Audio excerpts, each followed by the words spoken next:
We got Jared Feather, the classic IFBB pro, and the head physique and bodybuilding specialist at RP Strength. Genetics like a black dude. Like I got a bubbly ass and big round delts and stuff, you know what I mean? And a small waist. Like it's a black guy's physique on a white guy. We got Kyle Wilkes, the highly accomplished bodybuilding coach and ex-super heavyweight bodybuilder. I know when we had our first discussion, he was going to get shit for choosing me. And then I got a nickname in high school called J-Roid. J-Roid. Oh my God. Every random drug test, I was called in to randomly drug test. She was having a lot of seizures from this one medication. And we basically just thought, like, she's going to die.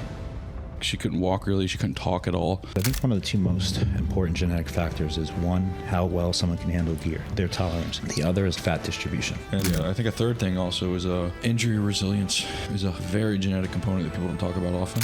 Now you take that into consideration for fatigue management. You take it into consideration for an advanced athlete. You take it into consideration for somebody who fucking hates training with reps in the tank. It's not a method. It's a codified approach you apply to a specific person. So I have Nick training with a few reps in the tank whenever we're first starting off a mesocycle. He had got some type of MRT test done about a year or so. That was flagging very high. It was a severe reaction in terms of stay away from these foods for at least 6 to 12 months. And we've slowly incorporated working them in as we've kind of cleansed his gut and, restored his mucosal barrier. And you don't want to just take Band-Aids and take this medication. And before you know it, you're taking uppers, downers.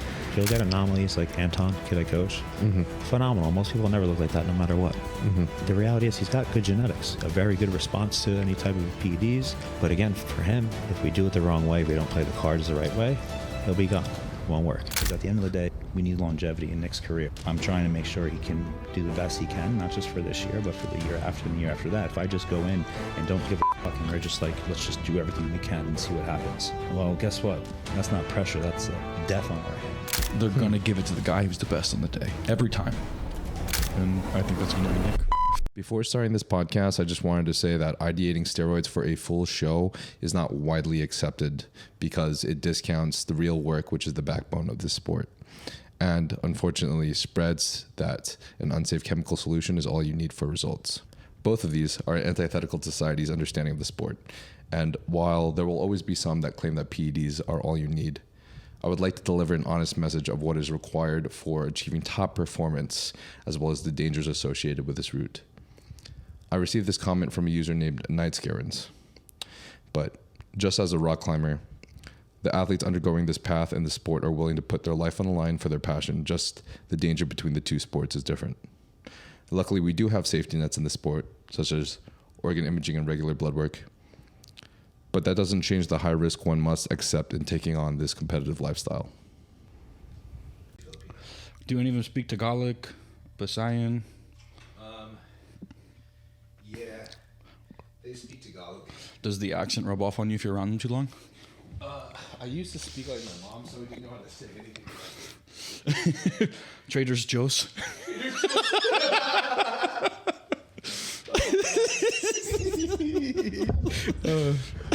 That's not racist. Nah, I'm just saying how they say it, dude. It's so fucking true. I hate it.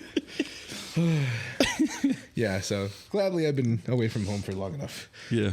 It's a little bit more weight. But if you get around them, does it?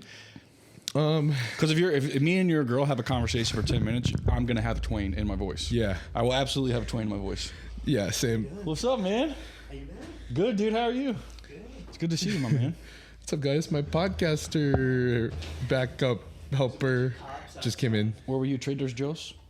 Traders Were you at Joe's? Traders Joe's. Where were you? No, I was on the Sepulveda right here. Uh-huh. There's a whole bunch of cops everywhere. Helicopter. Helicopter? Yeah, somebody's on the run or something. Right here? Down all the traffic, yeah, coming from the freeway.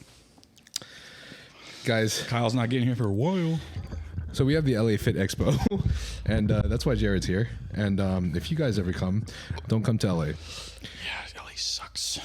The crime is fucking nuts. Oh, I hope Travis, my little brother, and crazy. Aaron don't get shot. Yeah, I thought I would be, I don't know if this is a good thing to, I don't No, know go if ahead, I tell should me. say this story. I thought I was going to be safe picking this area in Encino. And one day I heard this banging while I was like in my office doing computer work. Oh my God. I'm like, what the fuck is going on? Why is the maintenance man being so loud? So I run over to my bedroom and two dudes have broken through my glass window and are breaking into my In this place. At this apartment at like 5 p.m. Did you like Have one of your comp swords or something, and like. Yeah, I wanted to grab my my Cloud Final Fantasy VII sword. Fuck yeah, dude. They're like, oh shit, this guy's gonna kill us. Luckily, they saw how big my shoulders were. That's right. And they ran. Like, oh hell no, his shoulders are huge. They saw how small my calves were, but they saw the shoulders, so they ran. Dude, that's fucking crazy. Yeah, very proud of myself. What were we talking about earlier? LA. Lasix. Yeah. Lasix, Asians, a bunch of other things. GI distress and why it changes mood.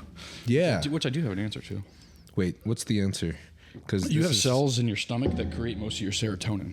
Okay. And when you have like any sort of quote unquote GI destruction or oxidative stress that causes inflammation in there, it decreases quite a bit. So you have like a lower capacity to secrete the serotonin, which is like 95% from these cells called it starts with the E. I can't remember, it's a super long name. Oh my god, it makes so much. It makes so much Yeah, sense. and then you also have that cytokine type of reaction where it can cross into the brain and affect mood regulating areas like hypothalamus, hippocampus, prefrontal cortex, things of that nature. So when you have high oxidative stress, for sure you have that. So the GI distress itself causes a lot of mood dysfunction. Wow. So if you have clients who have like lots of gastrointestinal issues close to show because they're running fuckload of orals or whatever, yeah, they're gonna have some mood swings for sure. And that doesn't help when you're on Tren and all this other shit. So, but that is a big thing. If you have a client with GI stuff, I would say if it's already happening pre-orals, get that shit figured out first because it's only gonna get worse, and then they're gonna have like a really hard time in prep. Lots of mood stuff. Okay. That's good to know. Yeah. I always just tell people, like, watch out for the GI distress or else you're going to fucking feel like shit. You will. Never knew why. That's why. Yeah, that's where most of your serotonin is. Stomach goes right now. Yeah, right? Hey, everyone. Sorry, guys, I don't have any serotonin. I got fucking GERD. GERD. It's on his face. It's always Sick. good when I'm in film. Throw this one on. Jared's on something right now. It's called being in LA. It's called coming from It's zoo. the come down. I was pissed for a long time driving here. Wait, so it's the traffic and some other shit that you guys hate about LA. Everything about this place is awful. Oh man. Why am I here? This chair's nice. It's very comfy. Oh, thank you, bro. You have a beautiful face. It helps. Thank you. It helps. Helps a you. lot. Yeah, Lexi built that chair because I don't know how to She do built anything. it. Yeah. Country girl. Kentucky girl. Damn right. Yeah. Hell yeah, brother. I build other things though, I swear. I believe it. Yeah. Yeah, I saw your meth lab.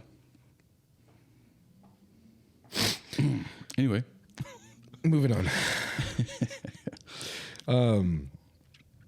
Well, we were going to have Kyle on at some point. Yeah. I don't know when that's going to happen. Especially if they're shutting the freeway down because there's literally helicopters chasing somebody. It's probably Kyle and his Tren It's lab. just Kyle. He came with too much gear. It's in the trunk. I wanted to have you on anyways. I wanted to have you on without him anyways. Yeah. So, thank God. He won't watch this, don't worry. So I didn't even get to talk about you or your life or anything Yeah. when we last had our last podcast True. with Dr. Mike. Yeah, he Because was Dr. just- Mike took over everything. Yeah, he wanted as to talk always about does. his rage or whatever. That clip went fucking viral. Yeah. In a lot of places. Yeah, it did. I'm like, Mike, see what happens when you conflate shit. I love how he talks about it like that. But It's hyperbole, but it is not a bad thing to talk about in hyperbole because we can get the negatives out there. Yeah. And people can understand that's a real fucking thing. Yeah. Maybe they'll stray away from it. Right. But it was definitely like, I'm around you a lot. You're not just angry all the time, my friend. We still laugh. We have a good time. Yeah. It's funny too though to see the comments where it's just there's so much controversy because some people love the Tren, you know. Yeah. And just love the juice, the orange juice. We love the orange juice. Some people like literally don't feel any problems from it.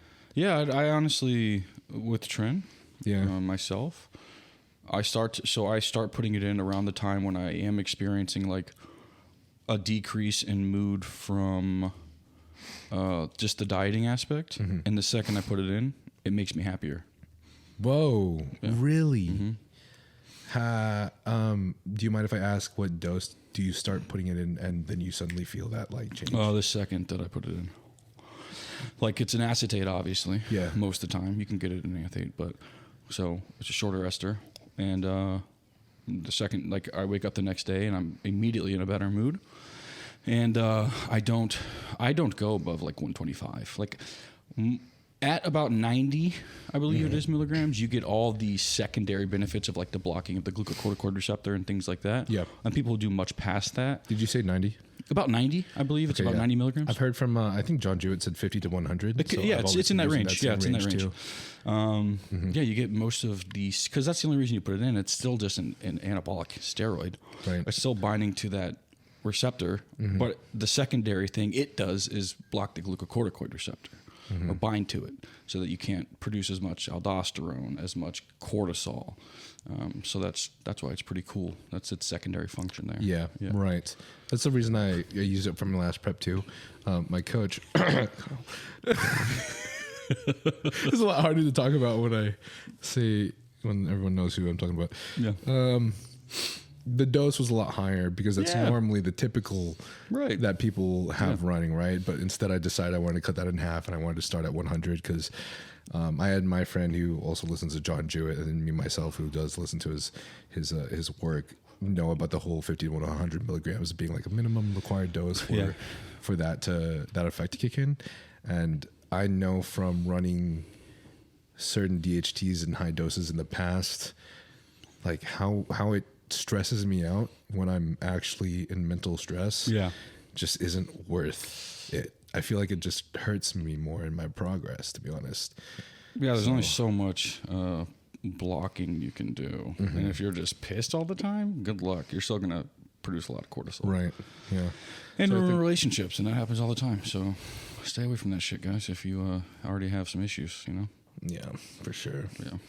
I think I felt okay with 150 for like 5 weeks when I bumped it up, but by the time like those 6 weeks started rolling around, and then it was like the last 3, 2, 1 weeks of prep, and I was starving to death. Yeah, it was just like compounding. And that's another so thing. Like 6 weeks seems about like that sweet point, just anecdotally, to be honest, for most people. Keeping it in, like I've heard people running Tren all prep, and I'm like, how do you feel by the end? They're like, oh, I'm always fucking pissed, and I'm like, that makes sense. 16 weeks of compounding Tren. I'm just like, I don't know how I'd feel. Yeah, it might have a different effect on me, you know. Fuck all that. Real quick, guys. So while I was looking at the YouTube analytics, I actually saw that 85% of you guys that watch this channel are not subscribed, and I want to ask very little of you guys. But if you enjoy this podcast, if you find value in it, then please do me this one favor and subscribe to the channel, because doing so helps me get bigger and greater guests like the guests you are listening to today. Also, this channel is not sponsored, which means only the companies that I work with, which are Young LA and Huge Supplements, are the companies that can help fund this channel by you guys using the code NILE. So code NILE gives you a discount of 15% off of Young LA, and code NILE also gives you a discount of 10% off of Huge Supplements. And if you decide to purchase anything from any of these companies, it will help immensely for me by using my code. And this way, I can travel to other guests and also upgrade in equipment to make this podcast bigger and better for you guys. Wait, so when you were talking about your prep in, was it Tijuana? Tijuana Pro, That's when you tried, was that the first time you tried Lasix? That was the only time I did it. The only time you did it? Fuck yeah. So what happened? Because I know some people... They're very hard. Lasix is a diuretic for anyone that doesn't It's the harshest diuretic. And it's not it's either is a loop or not. But it's one that doesn't spare anything. There's no sparing of potassium or anything like that. It's just full on, you're going to pee. And it dips into everything. Muscle, organs, you name it. Like you're secreting water from everything. So I had this point where I was like somewhat full, started peeing, but I had already cut water. And then by the time it was to stage, I started peeing, or like probably 2 hours pre-stage, 3 hours pre-stage, I started peeing clear again. And if you go from dehydrated looking pee, super yellow, to clear pee, likely you just dipped into muscle glycogen stores. Like you just dipped into the water, intracellular, and not extracellular. Really? Most likely. Yeah. Wow. So I was like full on, got full, took the Lasix and stuff. I was still drinking water, then I cut it harshly. PPP, it was getting more and more yellow, and I was getting drier and drier, and I was staying full. I was like, fuck yeah, this is great. And then at that 3 hour out mark, I was like peeing clear. And I didn't want to add water back in because I was scared. I didn't want to add more food because I was scared. I didn't want to add more sodium because I was scared. I just didn't know enough about the Lasix itself to fix the problem. But the second I started peeing clearer, I was taking pics, 3 hours out, 2 hours out, and flatter, and just pissing clear the whole time. Damn. Yeah. So I looked like shit. That was my 16th place one. How would you explain how you looked compared to? You know, you don't.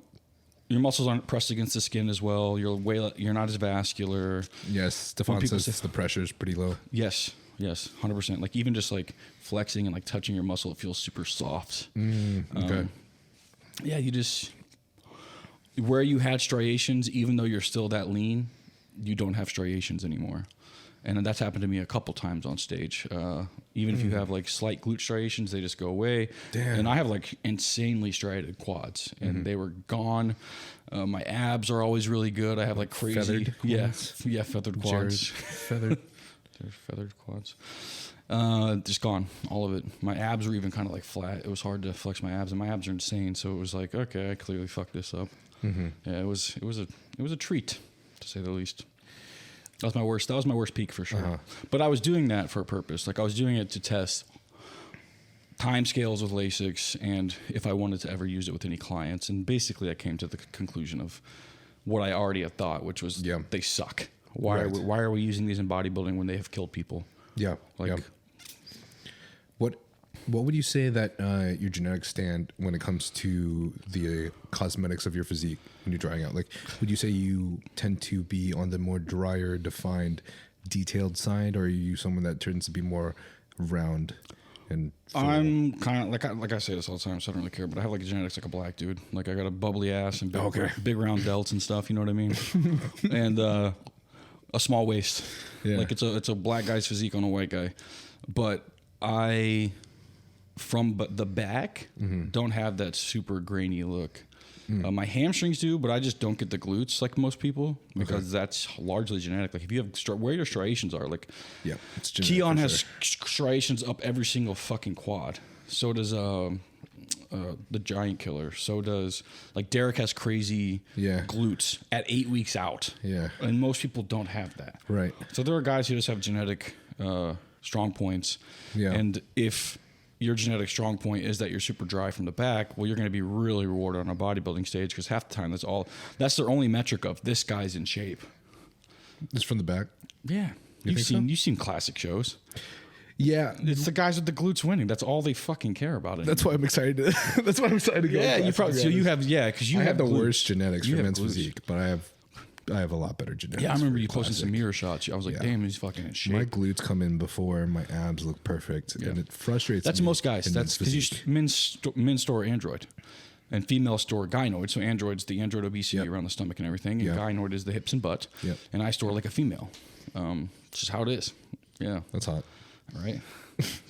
The dudes love it. All the bars in LA, come on. Yeah, I always find that so interesting. Like when I think about my physique, everything, if I just push hard, everything gets detailed. Yeah. And then that abs, like the core seems to come in last. Like it'll still be there. You'll see all the abs, but the kind of abs that you want to see on, for example, the men's physique stage, that just doesn't really ever come in. Yeah. Unless I'm like somehow perfect, and it's only happened in like one show ever.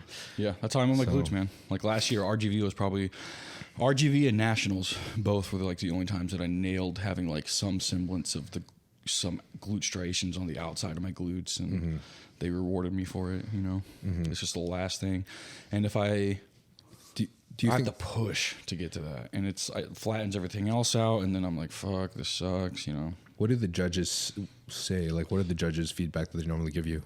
Because I feel like you do amazing, and I think where you rank is a big deal, but I understand that like everyone wants to be the top. Yeah. But I'm still shocked too that you haven't won a pro I show or appreciate gotten that. even like second place because Yeah. your proportions are crazy. You always get peeled. Like, what's their feedback? But that's the thing.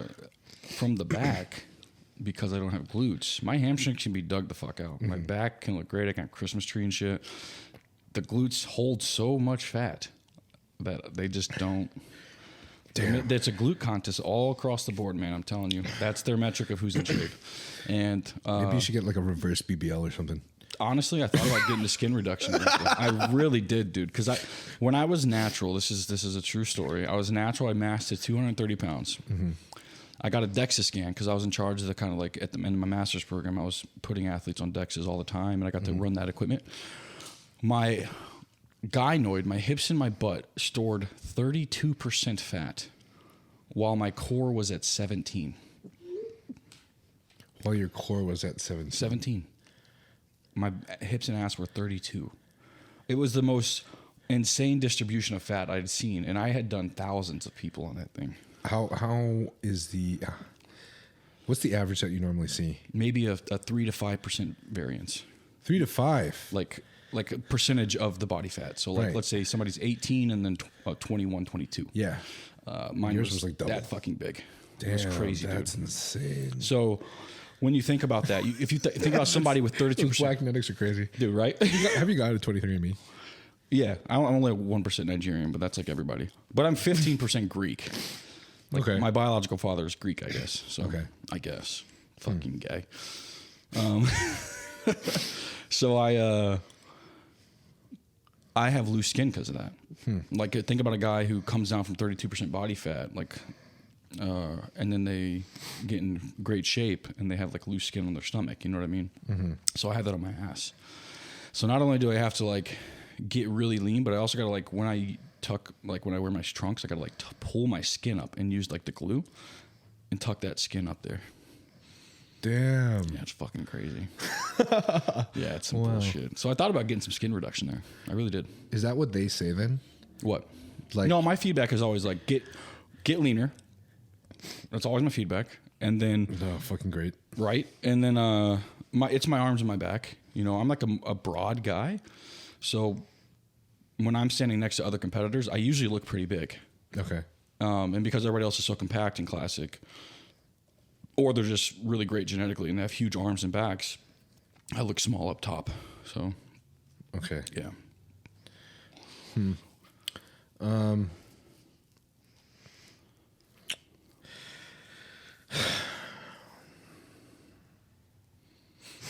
I wish that it's hard for me to say this. Say it.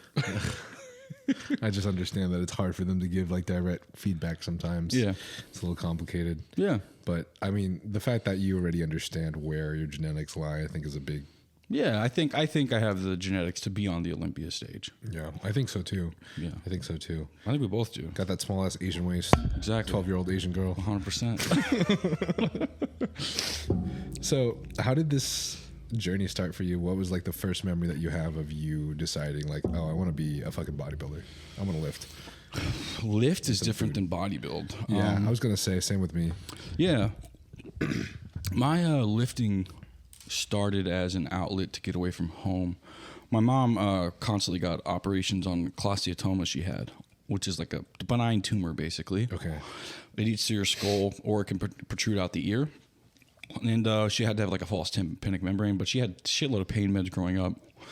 And one of them at one point in time, I was roughly 15 and a half, 16 years old, about close to junior year of high school. She was having a lot of seizures from this one medication. And we basically just thought like, she's going to die. Mm-hmm. She could hardly walk. Like she would have seizures and she'd be like, she couldn't walk really. She couldn't talk at all. And I was just like, it was my mom and my siblings, and that's who it was. And I was just like, look, it's going to happen. Everything else in my life has been shit. This is obviously going to be the fucking outcome, because why the fuck not? And I just didn't want to see shit. I didn't want to see any of it. Some of my siblings were reverting to drugs and alcohol. And I just was like, look, I'm not going to do that. My friend invited me to the gym. And we stayed there for 4 hours after school.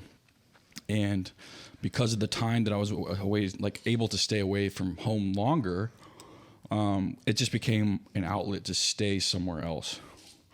So I don't know if I liked it at first. First time, it's not like the first time I touched a barbell, I was like, oh, this is it. I just knew that if I went and did that with my friend every day, I didn't have to see what was going on. I could just turn my eyes to it. You know, I'm 15, 16. I couldn't help. What could I do? Yeah. I was already like working and trying to like help pay bills and shit, but I couldn't do anything for her health. Mm-hmm. So like, yeah, it just started as that. She ended up getting better, obviously, toward the end of high school, and I had already been training for a long time, and I was still doing sports and stuff. And then I ended up going to college, and I had a friend named Hawk who wanted to compete in bodybuilding. He was a super like Zane fan, Frank Zane. Yeah. Trained like him, had the Arnold Encyclopedia, which I'd never heard of, and like all this crazy shit, and he was all in on it, and I was like kind of a jack natural guy. Yeah. And he's like, why don't you do this men's physique show with me? Nice. Guys, I'll be at the Arnold Classic in Ohio from February 28th to March 2nd, and I'll be there with Young LA at the Young LA booth for basically the entire time. So if you guys will be in the area or you'll be going to the Arnold Classic, please come by, say hi, come hang out, come talk, ask questions, anything. I would love to see you guys, and I'd love to meet you guys. And of course, the clothes I'm wearing right now are Young LA and the new Young LA drop coming up. And every time you guys use code Nile, helps support the podcast and helps us keep this podcast running. I was like, what the fuck does that mean? He's like, it's bodybuilding. And I was like, we got to get on stage and like the thong and like all that shit. I was like, I'm good, man. And we ended up, I remember my mom had told me a story about how she wanted to get into like fitness competitions is what she would call it. You know, she had a really good body. She was like in shape. When did she tell you that? Like through like, cause I started picking up training and stuff. And like whenever she was finally getting better, she would talk to me about her fitness journey. And I remember she did like Taibo when I was a kid and stuff like that. Cool. The Billy Blanks DVDs, remember those? The Taibo where they would like punch the air. Yeah. My mom did so many of those DVDs. Yeah, dude, right? Isn't that funny? So she was doing all that shit, and then she told me about the fitness stuff. I was like, I could like do one. I could do this and like dedicate it to her. So I did. I ended up winning, and I got a natural pro card in men's physique in like my first show.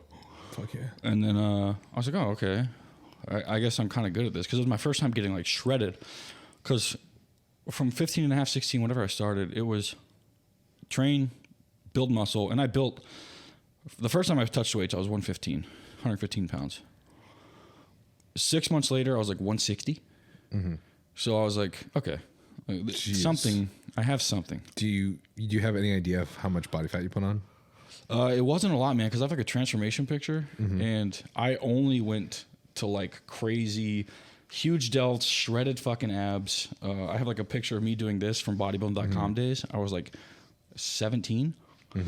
And I have the fucking delt vein, and my delts are huge, and my triceps are bubbly, and like we didn't have all the crazy social media, so I didn't blow up as like a phenom or anything, but like it was insane. Like somebody did that shit now, that people would be like, who's this kid? I had crazy, like, or he's a fake nanny. Exactly. And I had people on the bodybuilding.com's forums like saying all these names of these drugs and stuff. Like he's clearly on like Tren because like the veins, and like obviously that's like Winstraw because like the delts. You don't get delts like that. I'm like, dude, I've been training for 6 months. And then I got a nickname in high school called J-Roid. J-Roid. Oh my God. Every random drug test, I was called in to randomly drug test. You know? Oh, no way. So that's fucking nuts. Yeah, insane. But whenever I won that show, I was like, yeah, I could be good at this shit. Why not? Let's keep going. Yeah, and then I think the next show I did was a bodybuilding show. Yeah. No, I did one more men's physique show and then bodybuilding. Okay. Yeah. How did that go? The bodybuilding? Yeah. Was the first one NPC? No, the first one was, I won. The first one was natural, but you had to win the overall to get a pro card. So I won my class, and then some old man beat me in the overall, and I was like, oh, this is cool. Like I'm still winning stuff. That's pretty neat, even in bodybuilding. And then I tore my ACL, took a year off, and then all my friends were exiting college at the same time, so we all wanted to do a show together, because by that time I had started a scientific training association at college. Mike was my professor for a couple of years, all that good stuff. And we prepped for an NPC show because it was the only show that kind of like timed for all of us. And I ended up placing 5th in the light heavyweights as a natural, and there were like 20 guys. So, damn. Yeah. And then I went on to get like my natural pro card and all that good stuff. Those Black Medics are crazy, dude. I know, man. These fucking black genetics, dude. I should have fucking stayed in math. Yeah. Fuck. God. I'm thinking about like freaking Josh Manoy, because we did that Jubilee video, and so many people are giving him such shit, man. And like I've always been on the edge of like believing whether or not he was natty or not, but I don't like to claim that I know anything that I don't. You know? Like none of us know for sure. We just make assumptions. So I don't like to claim knowledge because I feel like that's kind of fake. And all I know is that he's a good dude. Half of him is like, I don't remember, fucking like West African or something. Yeah. Yeah. I hope this is positive racism. Yeah, and then, whatever. And then the third one. Comedy's fixing everything. We're fine. The third one is there's some fucking genetic freaks. And like we've seen some stranger things out there. And like absolutely. When we look at like, dude, the IPE where I was competing, I got 5th in the World Championships, or no, IPE International, which is right before the World Championships. Mm-hmm. Sam Okanula, who is one of my coaches under me, was 215 on stage. He's also West African. Just crazy genetics. Arms were like bigger than most enhanced guys. I mean, Doug Miller won the World Championships in that for years. There were people. There are people. Just Steve. Steve was on my podcast and he called him Drug Miller. Oh, did he call him? Yeah, everybody called him. Everybody called him Drug Miller. It's like me. People called me Geroid. Like it's. And the craziest part about that is Doug has looked like that for years. Yeah. Doug's arms, like he's like me. Doug's arms 8 months after he started training were like the same size they are now. Genetics are the most important thing in bodybuilding. People don't realize that. It is, and it fucking sucks. Yeah. It sucks a lot. It's a beauty contest, man. It's like you touch weights, you realize you're going to have a good physique, and then you pick your poison. Like whether you were a phenomenal athlete and you sprinted really fast, you go the athletic route. If you jump really high, you go the athletic route. Mm-hmm. If like you start training for hypertrophy and you realize, damn, I got like really good, like cool shape, and you can't describe it when you don't know it, but you're like, well, we know it's like the small joints, the bubbly muscles, but like you look at yourself, like there's something different about that guy.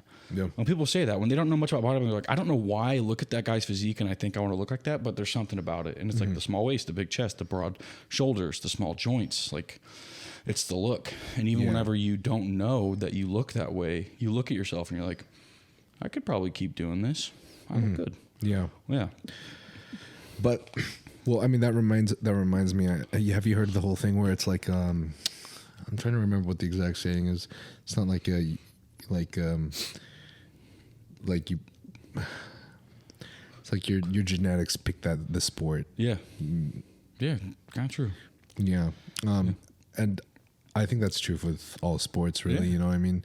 But I think that, in my personal opinion, because this happened to me personally. Yeah. I never looked great. I didn't have great genetics when I was a kid. Yeah. I was the fucking ugly ass fat Asian kid that everyone thought just was this Chinese kid that ate bao buns and shit all the time.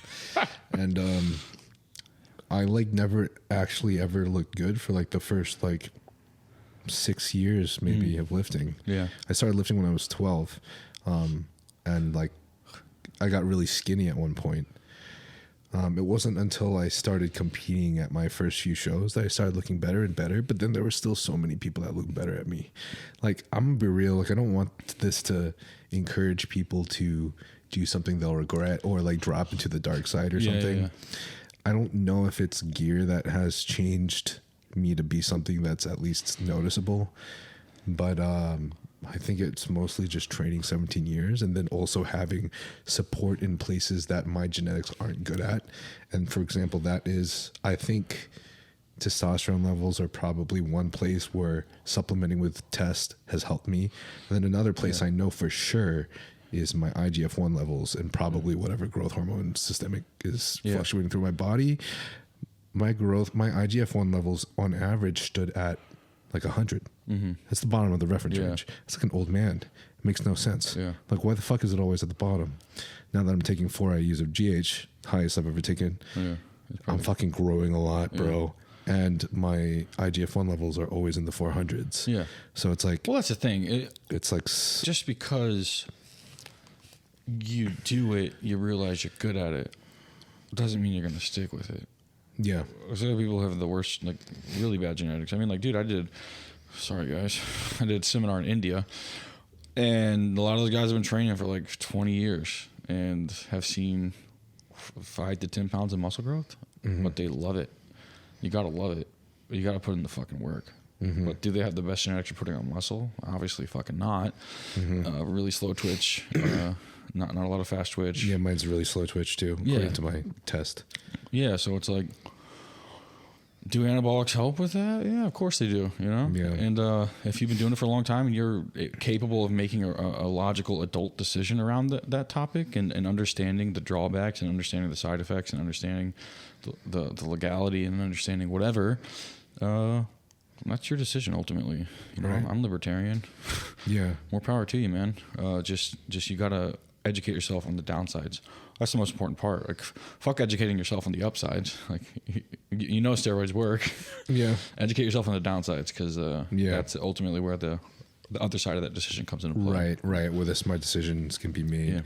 Yeah. Like Ziegler Monster said on my podcast before, it was one of my favorite things that have ever been said on the pod. I don't know how to speak like fucking Uncle Ziegler because he's a fucking his dad. So I'm trying to remember this well, but it was something along the lines like, people need to realize that in bodybuilding, there's this level of that you have to have this level of logical, non-delusional thinking. Yeah. That you may be working towards a goal that might not exist. And that is what's causing the death for a lot of bodybuilders.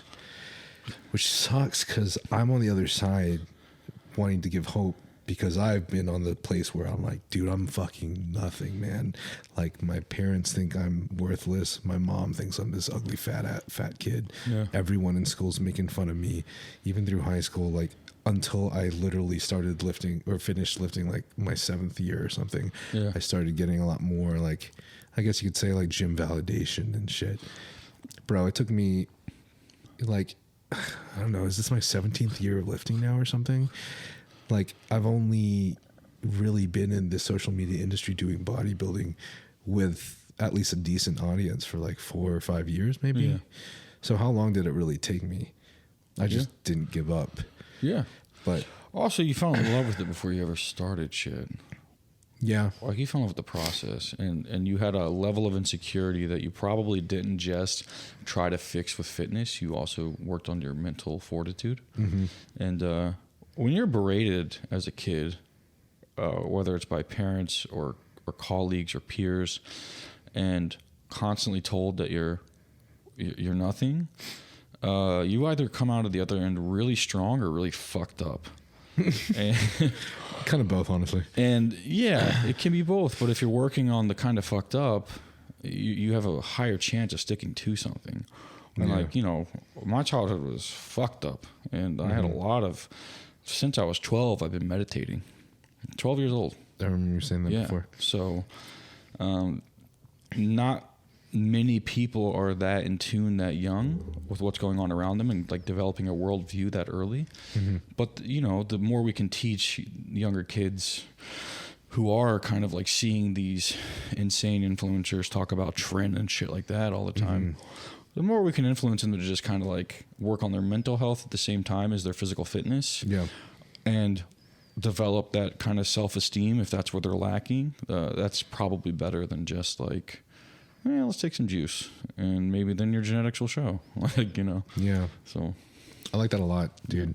Because I've found in my personal life, and I know a lot of other people that have been in this place too, that especially when you're doing something in this industry like this bodybuilding thing, and especially if you're doing it enhanced, there's this level of like mental fortitude and stability that's required. And it's an effort. Yeah. You don't just have that, you know. I mean, maybe there's like that 1% that's just like, that guy's always just chilling stuff, but everybody has these random fluctuations, these crazy thoughts that will come in. And dude, every single day I have to tell myself, relax. Like, every single day I can tell that I'm just not in like I'm this parasympathetic state. Yeah. And I just need to tell myself, relax. And then all of a sudden, like, I feel it happening, and it's fucking mind blowing to me that it works. Yeah, that and breathing both work. Yeah. When they actually work, like by science, it works. Yeah. It's kind of like who you surround yourself with ends up shaping your personality. It's your thoughts shape you. It's all that stuff is very true. It's all true. So just by sitting here, if I feel myself getting anxious, and I'm like, okay, I can either breathe, I can like, you just need to relax. You just need to relax. You're good. Nothing is actually going on. It's physiological. Mm-hmm. It's like, okay, I feel a little better. Yeah. What's the most chaotic time that you've ever experienced as a bodybuilder? Oh my God. I mean, I can give just like a random example. I don't know about the most chaotic, but I tend to, and you as well, I can tell, you're a workhorse. I will bury myself in work, and unfortunately I tend to do that when I also begin my preps. And for some reason I like to time a lot of work toward the end of prep. For some reason it makes sense, but it doesn't make any sense. It makes sense, but it's like shaped. It's like, okay, I am so much more organized with when I'm going to go to the gym, when I'm going to wake up, when I'm going to eat my meals, when I'm in that kind of prep mode, that I'm like, okay, my schedule looks very good. I can just fill it now. And then I fill it, and I forget that my battery starts to kind of like go like this. Right. You know, your total recovery capabilities go down when you're eating less food and 100%. When you're training hard and all that stuff. Static load.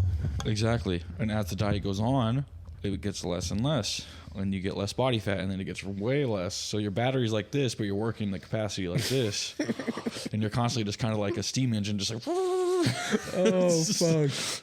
But, so last year, I was moving my family in, moved my brother, who you just met, my sister, and my 2 nieces in with me. I shopped for a house, bought a house, signed with Evogen. Signed another contract, signed a couple of NDAs for some work, and I was traveling to locations to film every weekend, and this was all around 3 weeks out. And it was one thing after another, and I was like, oh, what am I doing? And just bags under my eyes, and dude, it was a lot. So as far as like hectic, that was definitely up there, because the process of buying a home is already insane, and then you add everything else and moving everybody over and getting them cars and stuff to come live with me and all that kind of crap. It was a lot. It was a lot. But that's basically every prep, all the time. I mean, I've had preps where like, you know, found out I was getting cheated on, or I've had preps where like, yeah, all kinds of shit. You know, No shit. Yeah, everybody goes through shit like that, and it's like, Wait, what happened though? oh god, a big mess of bullshit happened there. Yeah, but then you get depressed, and you still got to go to the gym, and it is tough too. This is why it's tough, and this is, you know, boohoo, the 2 semi Z-list celebrity guys on the couch talking about this stuff, but you're gonna relate to this. You go through this shit, and then you have to go to the gym, and you have to go out in public, and you know you're gonna get stopped, and you know you can't be a dick, and you know you can't just put your headphones on. Yeah. Because you give people the time of day, because you give a fuck, because you're touching lives and you're changing people's lives, and you care about those interactions being positive ones. And no matter how you feel on the inside, whether that's depressed from going through a breakup, anxious because of shit going on back at home with your family, like a sister back in jail or mom sick again, whatever, you got to go in and do it. Yeah. You still got to do the work. And even though you're going to get stopped by people, like there were days during that time, I would drive to the gym twice a day before I ever went in. I would drive, I would get there, I'd sit in the parking lot, I'd see how full it was. I'd know people are in there that I know are going to stop me and like ask for like pictures or like talk about how, you know, like things that they've watched and those types of interactions. Yeah. And I would sit there and I would like, you're going to be fine. I'll tell myself to calm down. I'd do all that fun stuff, and it just wouldn't work. I'd sit there for like 20 minutes. I'm like, I'm just not going in. Drive home. Damn. Go get a meal in, and then try again later. Then I would sometimes, like a few times a day, would do that. Because there was one point where I was really fucking depressed. There was a lot of shit going on back home with my family. A lot of shit going on with like the breakup. And I took a week off of the gym during prep at one point. And like that's never happened to me before. So everyone goes through shit like this. And you got to understand that. And it's okay to go through those periods of time. And it's a really good time to kind of like work on the mental fortitude aspect, lean into the emotions, navigate the emotions. Don't fucking try to blunt them and hide them and throw them away. And you learn a lot about yourself through that process. So each time I've gone through a prep and I've packed work on, I've learned how to regulate stuff a lot better, where to allocate my energy and where not to and things like that. So I'm sure a lot of people listening to this podcast would probably be in the same place as us too, though, in that position. And I'm sure a lot of people have felt that way, regardless of whether or not people are coming up to them because they follow them, or because they're friends or people that they know. Yeah, for sure. I've been in the same place. Like, you can ask people at zoo. I've been in zoo where I come in with a hoodie on, and I literally come on with a fucking COVID mask and shit, just because I don't want anyone to realize it's me. But I'm so embarrassed wearing the mask when people come up. I know you have no explanation for why I'm wearing a mask, but dude, that alone too, though, the reason I wouldn't go in is because I would want to do that shit, and it made me feel so fucking bad about ignoring people that it made my anxiety worse. Yeah, it made me feel like a dick. Like I was like, exactly. I'm that asshole. I regret it a lot whenever that happens, and I feel like I'm being a dick because you don't know who came to the gym that day. Maybe like a day pass came just to see if they'd run into you and like tell you like, dude, because you probably had this too. Like, oh man, I was gonna like commit suicide, and I found your videos and it changed my fucking life, and I lost 80 pounds. I've met a lot of really cool people. It's crazy. A lot of really cool dope as fuck. people. Yeah, and for me to miss an interaction like that, I'm like, I just feel like a fucking dick. I think part of the reason why I feel like such a dick, though, because I've always been in the place where I'm just like, I have no energy and like, I just can't do it. Yeah. But I think part of the reason is my best friend who passed away, who always gave other people energy, also reminds me of Joe Statics, who I saw shortly before he flew back to Thailand, and then he passed away. And while I was with him, like at zoo and all these other gyms and places, dude, we would be having like a gym sesh together and a film sesh together, and we would be there for over 3 hours because every single person that came up to him, he would talk to them for like 15 to 30 minutes, and it was crazy. I know. And I was like, wow, man, like I'm even struggling right now, and this is fucking amazing that this guy is just so happy to talk to these people and give them advice and like listen to their lives and like just gives them the time of day. Like, what is the better what better currency is there than giving somebody your time? There's not, man. It's fucking nuts. And it's just a good guy. It's just cool that like there are people in this like in these fields and they give a shit about giving back, because it's like I understand that I like got this level of education and I like teach people things and it's really cool. But I'm just this weird ass dude who like came from Missouri, white trash. But these people are telling me they look up to me, and I'm like, okay, well that's neat. What can I do with that though? Like, other than pass the torch of knowledge. And if I'm gonna have an interaction with this person, I want it to be a fucking meaningful one. I'm not gonna just like, look, I don't know why you're coming up to me. I just feel like I'm a weird fucking guy. But hey, if you want to have that conversation, let's bullshit a little bit, because it's cool as shit that I have that impact on somebody's life, and I'm not gonna make that interaction like anything less than really good. Yeah, you know. It's cool to hear Joe was like that too. I only had one conversation with the guy, but he seemed like really cool. Yeah, he was really awesome. He would always like send me messages and give me advice on like my swipes while he was in Thailand and shit. And that's cool. That was interesting. That's cool, man. I was always like, what does this guy want from me? But then I just realized he's just a good fucking guy. So I love that shit. Yeah. What are your bodybuilding plans now? Oh boy. And how far below the weight cap are you? I weighed in at 217. Is that the weight cap? 219. 219 is your weight cap. Damn, it's crazy. Yeah, I probably could have lost 3 more pounds of fat, but I've put on like 3 or 4 more pounds of muscle. Hell yeah. So now I'm like 219 should be pretty good. It should be pretty shredded. Okay. Like I just put up a comparison on my Instagram today of where I was at the same point last year, and it's completely fucking different. And I was like, oh shit, how am I gonna make the weight cap? But we'll get down there. It's just gonna take some struggling. And I'm likely gonna do a warm-up show prior to the big shows, but Pittsburgh's kind of the shot. I'm gonna aim for that. I know Kyle's client Anton's doing it as well for a classic. Jose, he might do it too.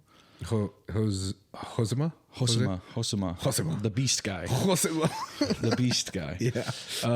Who else might do it? There's a bunch of big name Those guys. fuckers get shredded, dude. Bunch of big name guys doing it. So I was like, oh, that'll be fun. I'll just fucking go get my ass whooped. Why not? Yeah. But no, it's, you know, I've done enough small shows. Taking 5th place in a 20-man call out's cool. But no, it's a big deal, bro. You know, I want to say, I don't know. It's a big deal in Classic, dude. Yeah. Classic's so populated now. It's pretty saturated, but you know, there's always going to be, you're always going to let a little bit of shit talking get to you, and sometimes it gets to me. So I'm like, I'm just gonna go do a big show and I'm gonna get fucking shredded and I'm gonna see where I fall. And if I get like 5th at like Pittsburgh, and somebody's talking shit, I'm like, shut the fuck up. I got 5th at Pittsburgh. Get out of my face. Yeah. You know what I mean? Like, I'll be a little bit more apt to like talk shit back. Like, right. You ain't shit. Get out of my inbox. Right. Like, as much as I fucking hate it, I think it is cool that only first place can get into Olympia now. Yeah, I like it too. I don't know. It's just, it's a different feeling. Yeah. But I'll give it this year. If I can't qualify this year, I'll take like 1 or 2 years off and I'll give it one more run. And then unless we come out with non-injectable, like non-androgenic anabolic steroids, I'm just probably done. I don't know. Non-androgenic anabolic steroids. Like I just, yeah, I just want to like, crazy. I just myostatin inhibitors, whatever, gene stuff, like whatever it is that we're coming out with. You heard of YK? Huh? What is it? YK? YK11? Oh, yeah. What do you think about it? I really don't know, man. I'm not a huge fan of anything that doesn't have a lot of data. I know. Me neither. I've never taken... I've heard about appetite increasing, potentially. From YK? Yeah. Which is cool if you're massing. Yeah. That sounds like a positive benefit. There's some evidence on... what is that thing? It's like... fuck, dude. I'm going to sound like a dumbass because I'm brain farting. I might not know either. It's... starts with an S. It's related to inflammation. Beats me, dude. Just 2 idiots talking on microphones, man. There's not even a point in me saying this. Oh, whatever. There's this like aspect of it. There's like this study stating, oh man, I don't know anything, bro. That's why you bring on guests. Oh yeah, exactly. You brought on the wrong guy for this. Exactly. It was like something along the lines of like I don't know if it was in rodents or what they did it on, but it helped. Actually was protective on the organs with a specific disease. I can't remember what it's called. But it's on the tip of my tongue. Some kind of organ protection thing would be cool. The problem with all these things, I mean, this is kind of a. And I love Steve to death. Vigorous Steve, he's fucking amazing. Yeah, he made a YK. I think that these people say things a little too bluntly, with a little bit too much conviction, with a little bit too much certainty. Right, when the study really doesn't mean very much. Yeah, rodent studies are tough. They don't exactly correlate. And also, we're just kind of... Everyone either addresses the study because they want to prove, or they say, oh, it's in rodent models to disprove it. It's just like... And the thing is, I love physiological conjecture, because conjecture of systems working together makes sense. Mm-hmm.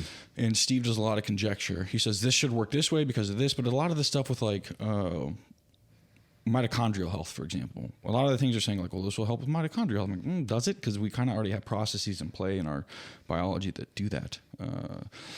Would it potentially? Absolutely, potentially. Mm-hmm. But I'm unsure that we can say it with such certainty. Yeah. But the cool thing about Steve is he runs experiments on himself, and yeah.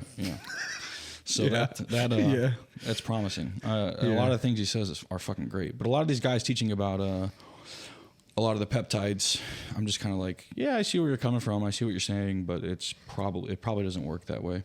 Mm-hmm. Yeah. Mm-hmm. Yeah. So until we have really good shit. The whole aspect of it potentially inhibiting myostatin is just so exciting to hear. But I can't wait. You just don't know, like it's gonna happen. It sounds like obviously to anybody it sounds dangerous. It sounds potentially dangerous. Yeah, I would Unless you're just Steve. yeah, I would just fix all the fucking side effects to begin with. So Yeah, yeah. I wanted to ask this earlier, but when you first started training, though, and you like blew up and gained however much when you were natural at first, what was your training and your diet like? Do you remember? I trained all the fucking time. As we At normally that do. point, I was in a position to have a job, to where I was like helping to pay for bills and stuff, so I could buy food. But we would do Hope Center, which is like for poor people. You can go there once a month and you can get a bunch of food.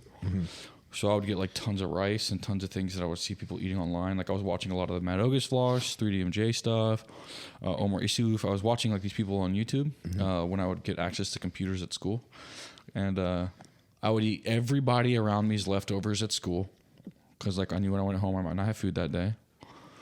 And then anything left over from the Hope Center, whether it was like refried beans, which I just can't eat anymore because of that, or whether it was like leftover bread or just anything I could get my fucking hands on, I was shoving down my gullet. Because I was training 7 hours a day, 8 hours a day. Damn. I would go into the gym in the morning for about an hour before school. I had 2 weights classes, one where I was a TA. They let me do that. I was training in my weights class. Then I would train in my TA class. Then I would go after school for 2.5, 3 hours with my friends. And then I would go home and I would do, what were those? Was it P90X? Yeah, P90X. I would do like a couple of discs of P90X. But it's all I fucking did after I started doing it. Fucking P90X, man. I feel like everybody did it. That's where all the gains come from. That's where it came from, man. I was like following Tony, whatever the fuck his name was. But yeah, I was training like a fucking animal. It was just hard training all the fucking time. And then eating anything I could get my hands on, legitimately. Yeah. So what would you say is probably the cause of that massive spike? Would you just say it's newbie gains? Yeah, 100%. Great genetics and newbie gains. Yeah. If you have really good genetics, you get away with a lot of dumb shit. Yep. I mean, like bodybuilders back in the day, like Tom Platz trained his quads once a month toward the end of his career. He just blasted the fuck out of them. And You said towards the end of his career? I believe so. Isn't that because he was trying to prioritize the rest of his body? Yeah. And his quads still stayed gigantic. Yeah. Yeah. Pretty crazy. Yeah. You Tell an Indian guy to go train his quads once a month. You see Michaela Aycock's transformation? Yeah. She's like the opposite of Tom Plants, right? Literally, what was it? Was it like 1 to 2 years where she was literally just hitting legs only for 3 times a week? Yeah. That was fucking crazy. And it worked. Yeah, it worked like But crazy. see how hard she had to work them? Like, Yeah. genetics are a motherfucker, dude. Yeah, like you can tell just how much work she put in and how proud she is of that transformation. And she every should be. time. She should be. Yeah. She got one of the craziest physiques. Like, I wish women's bodybuilding rewarded that kind of conditioning. No, for real. I really wish it did. Terrence and I were talking about this too. He says that like one of his favorite things to follow is women's bodybuilding because like these women do not get a lot from being women's bodybuilders. Like they literally just do it purely for the love of the Fucking love sport. it. Yeah. So It's nuts. they get man. fucking they get fucking like, criticized. When I got to work with Hunter, man, just being a that was women's fucking bodybuilder. One time working with Hunter last year. Hunter Henderson. She made it to the Olympia and everything. She got like 11th, I believe. But I got to put her through some sessions, and me, her, and Joel worked together. And she is just one of the most phenomenal athletes I've ever got to work with. Legitimately. Yeah. All her fucking check-ins were like emotional state, physical state, anything extra going on in her life, precise details about when she should or should not like have her period, or when she's supposed to do this and this and that. I was just like, everything was just like fucking checklist. Like the organization of a female is just nuts. I was like, this is the most beautiful check-in I've ever gotten in my life. That's awesome. I would just point by point. Good, great. Okay, here, you're saying this. What do you mean by this? Let's try this. And it was so good. It was the easiest thing to do. That's dope. Yeah. Phenomenal athlete. Those women are fucking impressive. Yeah. I love it whenever coaches ask for both like your emotional state and your physical state. You have and to. Oh its my God. gains and everything. I just love that part. Yeah, especially in like most dope. bodybuilding, dude. Enhanced bodybuilding, you got to ask about the emotional state. Are you fucking kidding me? Yeah. Like you don't know what's going on in your athlete's brain. You give them on a 19 NOR and it's like the worst thing possible for them. Yeah. You should probably know that. There's other shit out there. Put them on more DHT if they're like, hey, I'm having thoughts about like Mike. I'm having thoughts about like killing everyone. Oh. and you're on MPP, let's get you off that. You know, like Yeah. you should probably know that. Like what the fuck? Yeah, a lot of coaches just don't really coach, man. Yeah, it's unfortunate, but I've been blessed to see that there's a lot of coaches, people like you too, people like Kyle. Yes. I've really enjoyed talking to Patrick Tor recently as well. Yeah, he seems so bright. I've read a lot of his shit. He's very, very wise, and the way he speaks, even it's like emotional and spiritual in a weird way, which is cool for a bodybuilding coach. You know, you don't really expect that. You know. Yeah. I actually just checked to see if Kyle was. He should be here in like what 10 minutes or something. He said he's in the lift right now. Yeah. I think he'll be here in like 10. Let's ask him the ETA. I'm going to run to the restroom real quick, and then let's do this Q&A for the questions that they asked. Perfect. Because they ask you so many. Jared's so popular. Was it really a lot? Yeah, they asked you a lot. We're not going to get through all of them. How many were about my hair? Huh? How many were about my hair? Now you want to pause? You want to pause? I'll just sit here and sing.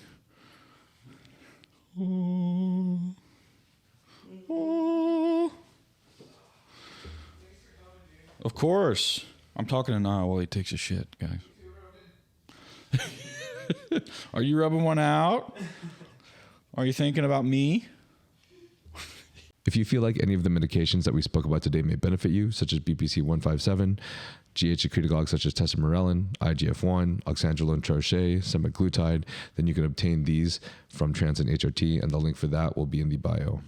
If you feel like you're experiencing symptoms of low testosterone, such as depression, anxiety, lack of motivation, as well as lack of sex drive, then you can get this checked out as well by getting your blood work done at Transcend, and they will provide you expert medical analysis.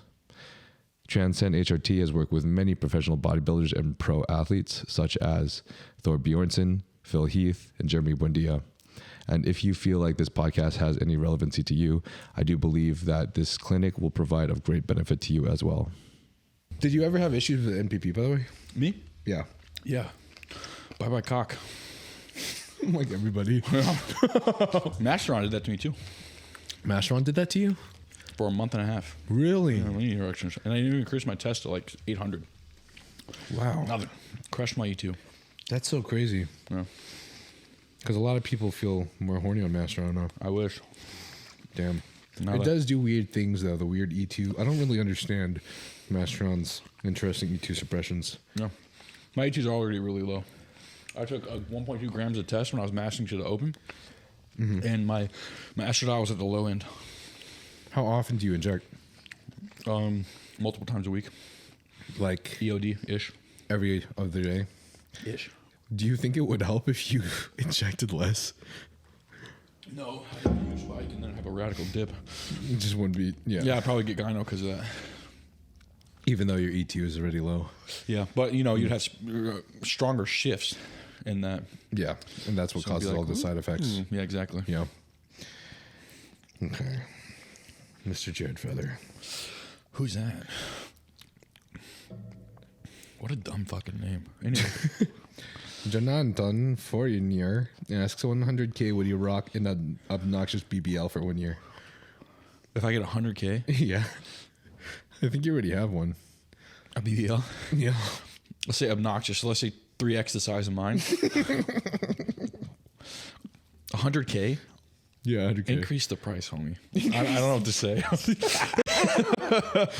Yeah, 100K. 100 million maybe. 100K and you will never get to Olympia. Yeah. Oh, Kyle's calling. Dicks for fingers or vaginas as ears? Dicks for fingers and vaginas as ears. I feel like the female orgasm's impressive. I could get my ears fucked. Yo, what's up, bro? Dicks for fingers? Oh, where are you right now? Because I don't know, in front of the building, I guess. I'm coming. Jared, did you drive all the way here? I did. What up, Kyle? Yeah. It's like I just saw you, man. How was all that? How was all that fucking travel? 13? Good lord, my man. Where's your hotel? But It's close to where yours is, I believe. Oh, okay. Well, I thought you were driving home. No, hotel. Ah. Those two just gotta get back. Oh, so they can't stay too long. Yeah. I'd prefer not to. You can stay. He can stay. We'll bond on the way home. I got you. If we can all fit, maybe. We'll be all right. Like I said, it's only a 30-minute drive after rush hour, so. You think so? No, I know so. Yeah, no, it's I live here. Okay. All right. I like that. An hour, 30 minutes. That's crazy. That's what it is. Anyways, guys, if you don't know who these people are, which you already do, we've got Coach Kyle Wilkes and our big old Jared Feather here, even though we had a little complicated situation in getting this together today. It's okay. But I'm really happy that we're finally here at 6:30 p.m. Me too. Because Kyle got his meal voucher, so I think we're all At least happy you got a now. meal voucher. It's crazy. $30 meal voucher. That's crazy. Oh, But we're here. Yeah. And we're all Is going that to be $5 an hour? LA Fit Expo. What's up? So what's that, like $5 or $6 an hour? For my delay. It's not even minimum wage, man. Oh, man. What are your next plans for the next few months with coaching and bodybuilding? I'm prepping for the Olympia myself. You're with Anton in New Jersey. Jersey, and then prep for the Olympia yourself? Yeah, you know. Yeah. No, I mean, plans for myself, I've just been pretty much on my A game, dieting, not missing any meals, training again. Your jaw looks extra shredded. I wouldn't go that far, but I'm in better shape than I have been in. Mm-hmm. Had a nice 2-year layoff, so we'll see what I can do. But coaching is the priority, and then obviously we have a decent client, we can say, Yeah. that we have to make sure we get it right, so I don't want He's not to bad. impede. He's not bad. Yeah. Bro's a fucking monster, dude. Yeah. I just, I think it's so weird that people like Greg have to make somewhat condescending videos. Obviously, of course, it's always for views. Like I think they just posted a video with Eric where he like said Dr. Mike is actually like S tier or something in terms of his content, which I think Greg said that. Yeah. Oh, wild. Which I think We just ignore him. Positive, negative, we don't give a fuck. I just pretend he doesn't exist. And he really doesn't. What? But I mean, all things considered, though, like I think Nick has put in a lot of work, and one of the things that I stand for in how he's been pushing and what he's done in the past is, like, for example, when he encountered all these issues and decided to drop out of shows, people were giving him, well, some people, not everybody, there's a lot of people that support him, but like obviously there's some people that are going to give him shit for that. But me Nobody that being- matters. Yeah. But I'm curious what you guys think about this. But me being in the same perspective, where the last show I did, I had a knee injury. And I decided, I just already bought my flight to Florida, the Florida Pro. I'm going to go anyways. I walk on stage, and as you saw from all my check-ins, my weight just went up, and it was hard to go back down. And I don't know why. But inflammation and stress seems like the most obvious answer. Yeah. So in my mind, I'm like, I'm sure Greg, I don't know if Greg says exactly how he feels in his videos, but I do feel like with Greg being a proponent of health and how he always discusses that, you know, PEDs cause health complications and it's something that people need to be aware of, I would think that in someone's place like Nick's, if he is really hurt or he's just as unable to compete to the ability that he knows is required, why go through the extra last few days that are the most dangerous with the PEDs, the dehydration, the health complications, when you could save your health and then wait for a better show? Yeah. Exactly, which is why I believe he did do that. Yeah. Didn't, stopped, made the intelligent decision, and then got shit for it by a guy who claims to be a proponent of health. Weird. It's almost like he only does shit for content. Yeah, I think anybody that knows Nick understands he's like a robot. So he doesn't miss meals. He doesn't not do his cardio. So when he was getting those allegations, I guess you can call them, it's kind of just laughable. But again, to the person that doesn't know Nick, the average bodybuilder usually does cheat on their diet, doesn't do their cardio. So I understand where the thought process comes from. But when you have somebody at that level, and if you've ever watched any of how he trains, what he represents, it's the complete opposite. So I feel bad, but it's also been the story of Nick's career. He's always gotten heat from day one before he was even a pro. So to me, it's not new. I'm sure it gets annoying at some point, but when you have people that their primary agenda is to make the best content possible that is going to get the most clicks.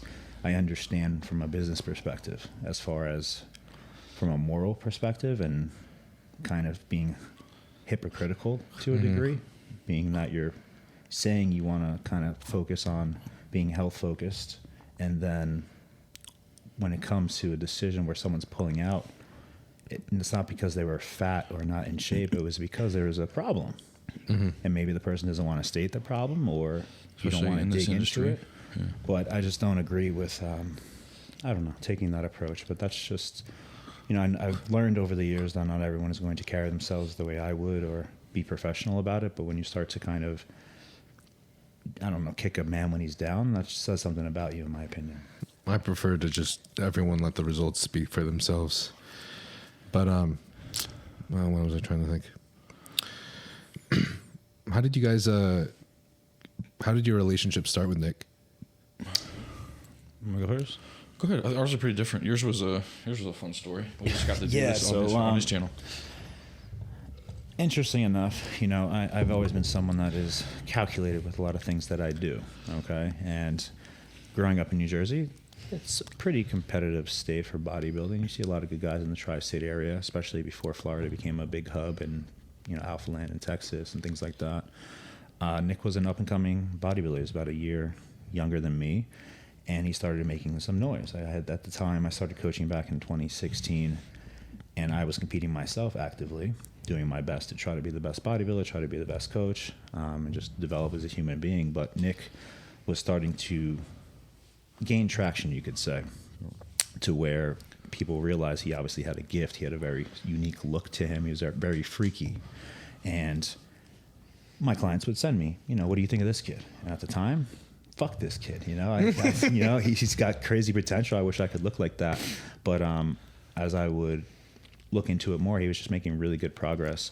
And I already noticed that he was starting. This is back when he had 10,000 followers, maybe. What year was this? Do you remember? 2017. Okay. People were already starting to say things because he was literally posting updates week after week, gaining 3 pounds a week, conditioning, holding. He was just getting bigger and bigger and bigger. So I think that was going to 2018. So anyway, I shot him a message one day. I was like, look, man, I was like, I think you look great. Like, keep doing your thing. Ignore the negativity. Something along those lines. I'd have to go back and check. But I kind of planted a seed in my head. I'm like, cool, maybe I'll harvest the seed later, you know? So I was just trying to, I guess for me, I've always been someone, if I respect what someone's putting in, their work they're putting in, what they represent, their attitude, I'm the first one to say that, by all means, you know, and now I guess I'll stand by that. And then as far as with Nick, he had started posting a lot of training videos, and he posted a video at a local gym, the Jersey Shore Fitness Shop. For those of you that had the chance to go there in New Jersey, it's like a OG gym. It's like a dungeon, has all great old equipment, open 24/7, 365. This wasn't on the Jersey Shore, was this? No, it's just called Jersey Shore Fitness Shop, ironically. And it's close to the beach, but very old school, so just have that mindset.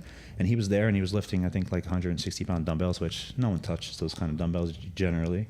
Oh, awesome. And he posted, and I sent him a message. I said, I know you train in my neck of the woods.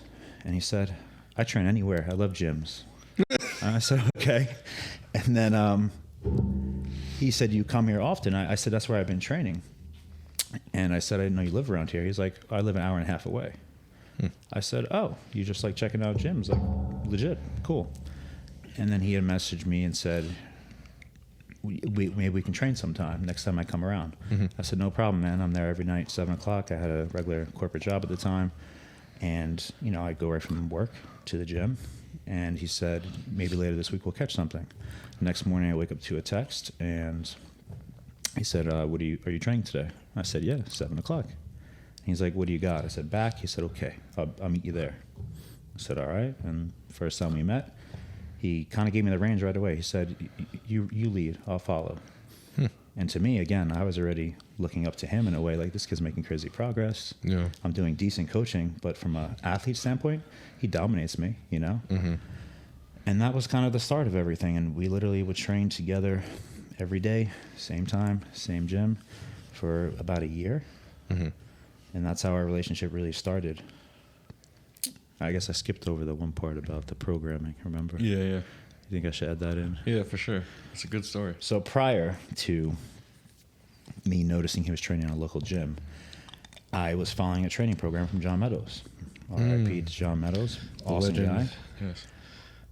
And I noticed Nick was posting his training, and he was following one of the programs. I don't know if it was like Colossus or Avalanche, one of the programs, but John Meadows, they still sell them today on mountaindog.com or whatnot.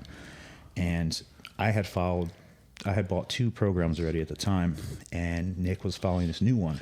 So I said, okay, at the time I'm trying to be a little frugal, save some money. I said, how do you like this program? Love it. I said, I have an idea. Have you ever tried these programs? No. I said, I'll give you 2 for 1. He said, nah, bro, I'm good. So right then and there, I was like, fuck this kid. Like, forget it. Like, does it make any sense from a logical standpoint? Like, do your thing. But so we still laugh about it to this day. But, I was just like, whatever, man. This kid is great at what he does, but maybe financially, I don't know. It doesn't make sense to me, but do your thing. So that's kind of how we had started. And through the years, I've always been rooting for him, however I can support him. At first, it was as his training partner. I would try to do my part, and he was working with Matt at the time. That's when he started working with Matt. Mm-hmm. I just did my part the best I could to try to help Matt if Matt ever needed me for anything. And then we took a couple trips to see Matt in person. That's when Nick first met Matt. If you don't mind me asking, like, what kind of help would Matt ask of you? I just had come to the first, like, well, I guess you could say, rewind. Because I was training every day with him, at the end of the day, I think I had reached out to Matt at one time and just asked him if everything was okay with the way we were training, if he had any problems. Because me as a coach, I know sometimes, depending on how my athlete's training, I might not like it, and I want to step in. Mm-hmm. And he was cool with everything. Nick kind of was able to continue training how he did. I don't think Matt made him follow something specific other than like just said, hey, you're going to hit chest or whatnot. So that was like my first reaching out. And then Matt was I think his second son was being born at Nick's not his first show, but in 2017, where Nick had gotten, it was 2017, right? Yeah. He had gotten second at USA's. He lost, unfortunately. And Matt was unable to be at that show. So I was just kind of there to try to do my part and help. Because sometimes when you're in person, obviously there's a look that's a little different from in pictures. Yeah. And that was generally it. So, I just kind of gave Matt my thoughts, kept Nick composed. There was a lot of stressful situations arising with the tan and him sweating and all of that. And then obviously after prejudging, when there's an even number, you don't know if you win or not, right? You're not positive. So just trying to keep him calm and collected was, the role I guess you could say I played. And that was really that. So since then, our relationship has had its ups and downs through the years, but we've always stayed in touch. And at the heart, I always want to see the best for him. I want to see him win and be the person I think he could be from a bodybuilding standpoint. I do too. That's really cool to hear. Also, a little bit back to the whole checking out gyms thing. I feel like we were all like when we were in our 20s. Oh yeah. If we really loved working out, we were all just like exploring different gyms. Every gym in the area, I could find. Yeah, 100%. For sure. Plus, I mean, that's like probably the age he was, right? Like that was like 8 years ago or something. So maybe like early 20s. Yeah, I mean, I was 25 at the time, 24, 25. But yeah, now I think in our contemporary era, there are a lot more equipped gyms that we see from social media that are popping up. But even just 8 years ago, there wasn't that many gyms like that. There was your typical LA Fitness. I saw 24-hour Fitness around the corner from here. Yeah. Things like that, which were okay. Obviously, people made progress. But I think the ability for someone to progress with even better equipment is easier to find these days. 100%. We met in Vegas. Just flat out. That's how I met Nick. We just I think he had already kind of heard of us. I'd already really heard of him. We saw each other in the gym a bunch. We'd say what's up. At some point, I was like, hey man, we'd love to train together. He was prepping at the time for the Olympia and the Arnold, so he was like, I really want to, but let's put it off until after these shows. And then we finally got to go through a session together, and I controlled his training from that point forward because he loved it for quite some time. When was this again? 2022, 2023. Which year was it? 2023. That was one of those. Yeah, 23, I think. You guys tend to know a lot about each other. We do our research. You guys had some bro chats? We have. Some little we got to hang out for like a few days in Florida just last week. Oh, no way. Yeah. What was that for? Nick.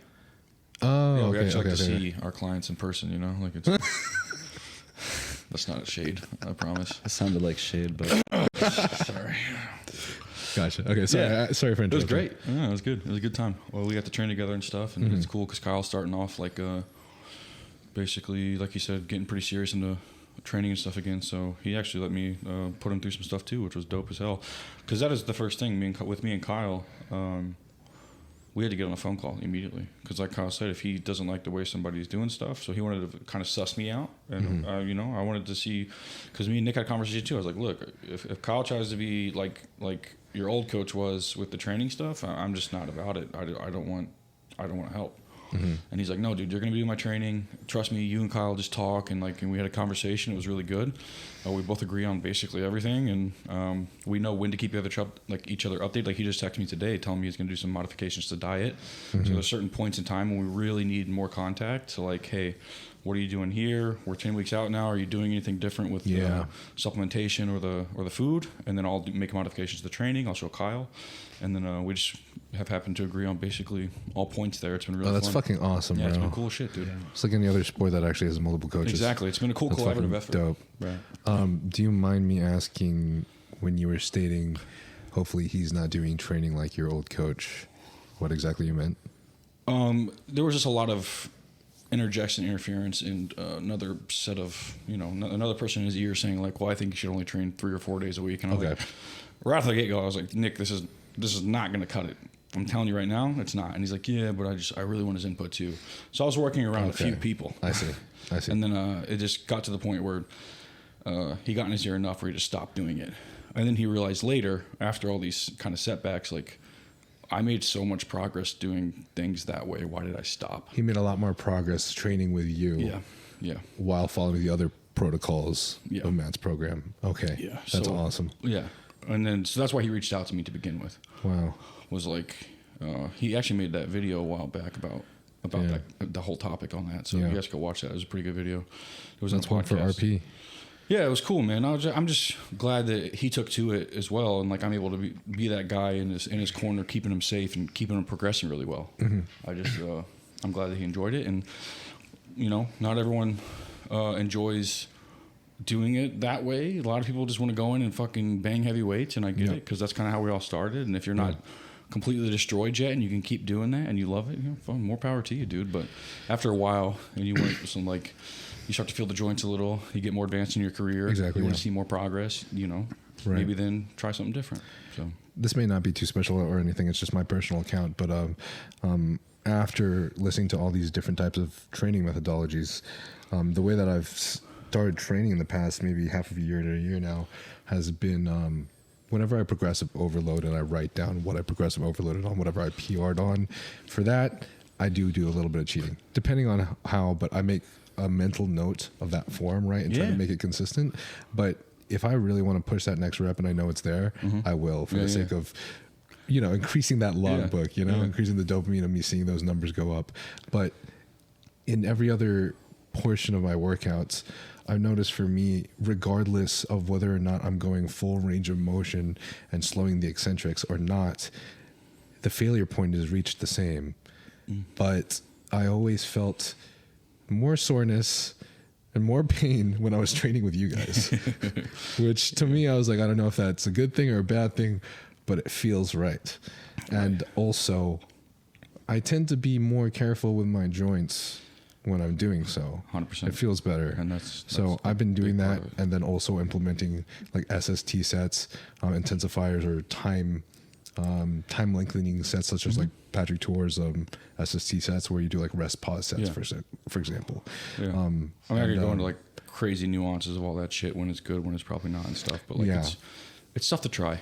I think there's just better points in time. Like me and Kyle actually had this chat about the periodization aspect of the training and why I do things a certain way, why he's in specific rep ranges at the start of prep versus different rep ranges and different intensity techniques toward the end of prep, how that helps hold on to lean tissue better than certain aspects of this training, because now he has all this recovery capability, has all this food. Now he doesn't, so we should probably add in a little bit extra intensity techniques, reduce the load, keep his axial fatigue low. So it's periodization and smart programming, and it all starts from the fundamental of using correct technique and effort. I'm glad that said too, because I think one of the hardest things that people find when they're they're like listening to your content and then they're trying to devise their own program, because most people listening to this podcast, most of you guys don't have coaches, and I understand that, and that's fine. Some of us can't even. It's having a coach is expensive for a lot of people, and it's also a very kind of like direct path. I have a coach for a purpose. The coach is to get me to a stage. Right. Not everybody listening to this, or not everybody who bodybuilds, is a bodybuilder.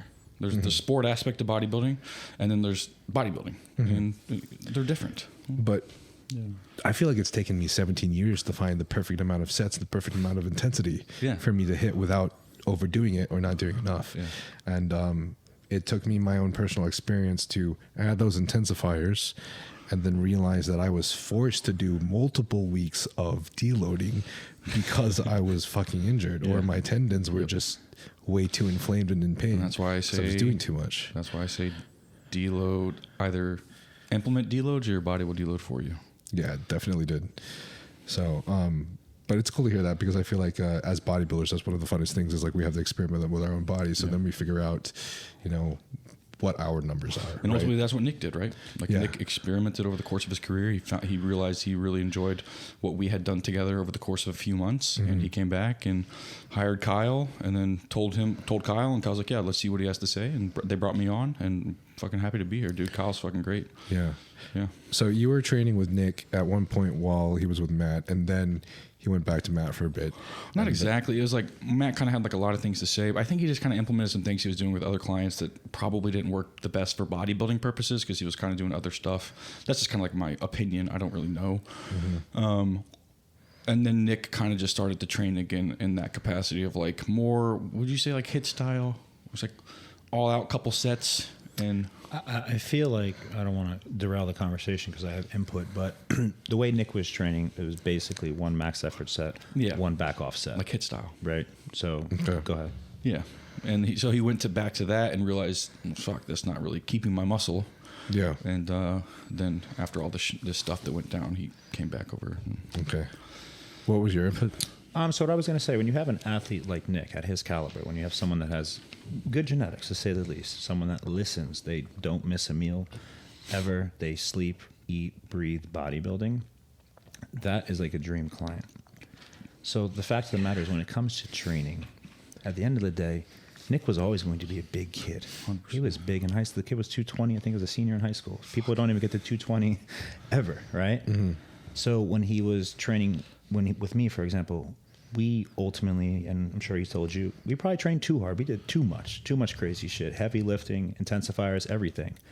But at some point, your body needs a change. So even you had mentioned it's taken you 17 years. You're old, damn. 17 years to find what you want.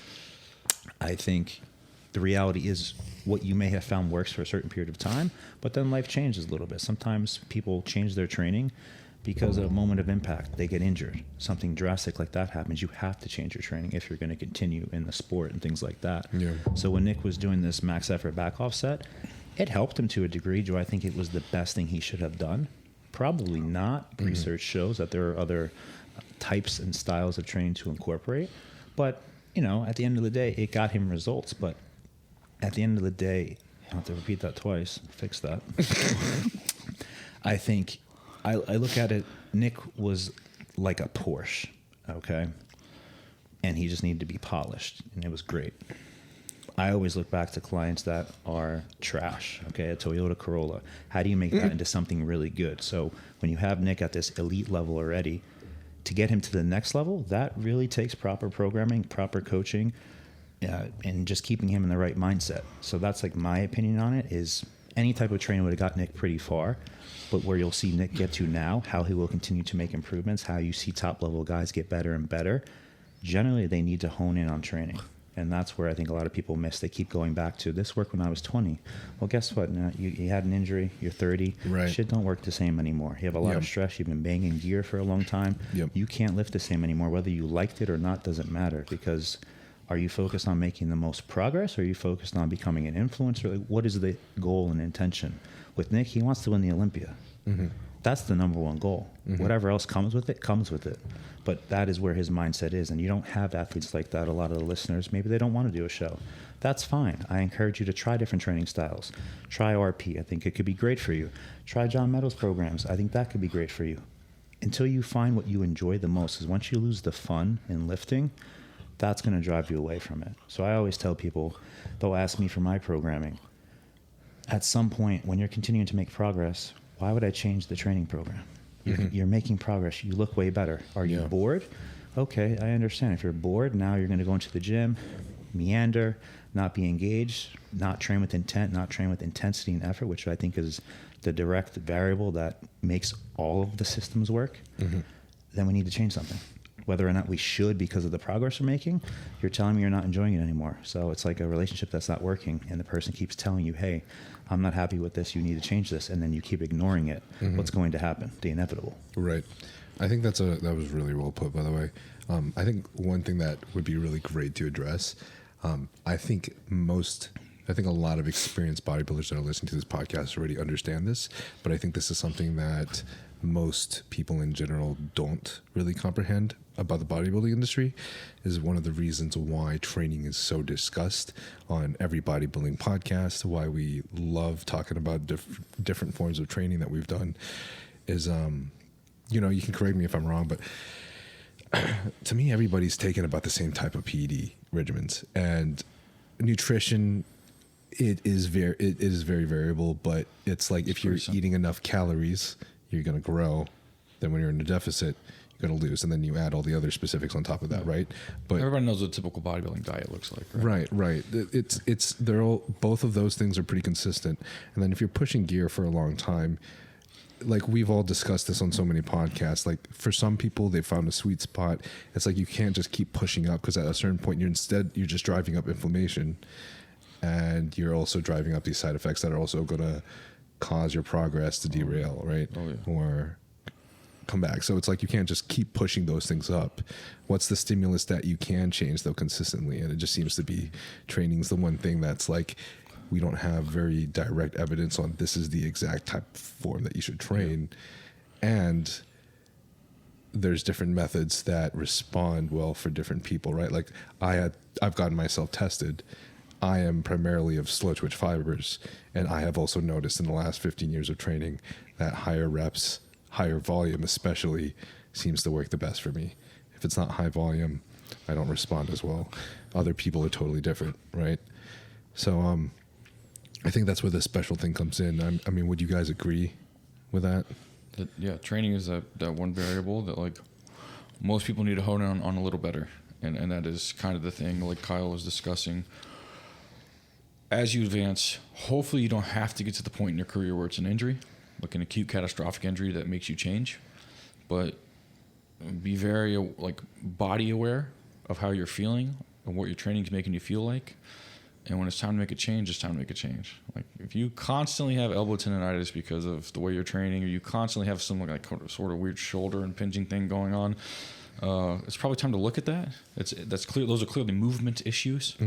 And if we can just, the conversations that have been had around training are fucking awesome, because most people at the top are saying the same shit. This is, we're all really fucking nerdy brainiac people who give a shit about these variables, and most guys are saying similar stuff. Try to train with 4-range of motion most of the time. Slow down the eccentric a little bit. That's probably too fast. Don't be training like your muscles only one time a week. You probably won't get the best results. Just most guys are saying similar shit, and that information wasn't as accessible, 30 years ago. Oh, no. So it's cool as hell. No that we're all able to have these conversations, and it is absolutely that one variable that everybody has a little better control over, because we're not in charge of if like I can handle 5 grams of gear or not. Some people fucking can. I can't. Yeah. And unfortunately, that is the route some guys take, is that kind of variable, and then they realize, oh shit, my health's failing, and instead let's look at the nutritional component and the training components first. And this is all coming together for me, by the way, because I had no idea how you guys met Nick and stuff, and it makes a lot of sense now. That it's kind of cool to hear that like you've always been there as like someone as a friend to him and someone that he's known. It only kind of makes a lot of sense that he goes back to somebody who knows him. And that's where I think a lot of people in the beginning, I know when we had a first discussion, he was going to get shit, for more or less, for choosing me. Oh, he's not a known coach. He doesn't know what he's doing. Who is this? The reality is I've been there from day one. Yeah. I've been there from day one. I've trained with all the top people. Yeah, maybe I didn't have my opportunity, because I think a lot of these top coaches, the spoiler alert is the athlete would look good with whoever they're with. Yeah. Do they look better with you, yes or no? That is where it makes a difference. You see a lot of athletes this year changing coaches. If they're going to look better, guess what? Something's changed. And it wasn't the gear. Yeah. You know? Exactly. Yeah. So I think that's something to pay attention to. And one thing you touched on, from a genetic side of things, I think one of the two most important genetic factors is, one, how well someone can handle gear. Can Tolerance. someone take Yep. their tolerance? Exactly. And then the other is like fat distribution. I think, especially from an influencer side of things, when you're trying to build something, sometimes people they have ripped abs, they hold body fat in their arms. That's like the ideal guy body. And then you have other people that have feathered quads, not to play on your name. We were just talking about that And then earlier. their stomach is just, atrocious. And all their fats in So their butt. I think those are two huge genetic components to pay attention to. And you don't get to control those. That's mom and dad, Yeah. Sorry, Jared. I know. Damn fat ass over here. Might as well pay that $100K for the BBL. I think so, dude. That's crazy. But I think that's a really good point. And Yeah. I think a third thing also is injury resilience is a very genetic component that people don't talk about often. There have been a ton, and I'm sure you can name some, especially from fucking Jersey, because they were hardcore back in the day. There was always that guy who was going to compete at national level, who it was the next guy, the next big thing. And then you just never heard about him again. Like, what happened to this guy? He blew both his fucking quads off the bone. And it's just like, had that guy been a little smarter with his training, that shit wouldn't have happened. But it was a thing, man. Grit your teeth and work in the cold. That was the way of the East Coast. And there were so many dudes who were in and out because they trained just not great. So, again, genetically, injury resilience is huge. So, fortunately, with all the crazy 160, 200-pound dumbbell pressing Nick had done in the past, like, he just super resilient to injury. Like, he just never Yeah, that's happened. mind-blowing, man. Yeah. But that's a huge genetic component. Like, dude,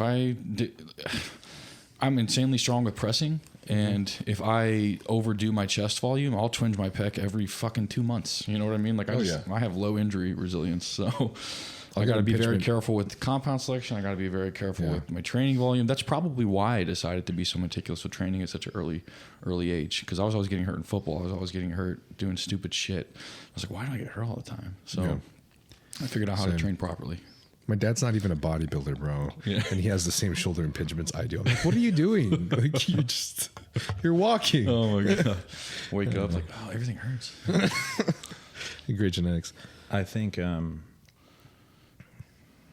don't know if it's ever really been studied, but at least anecdotally, most injuries that aren't catastrophic, okay? Example, running into a wall, right? Unless you're They're catching your usually- dog from the couch.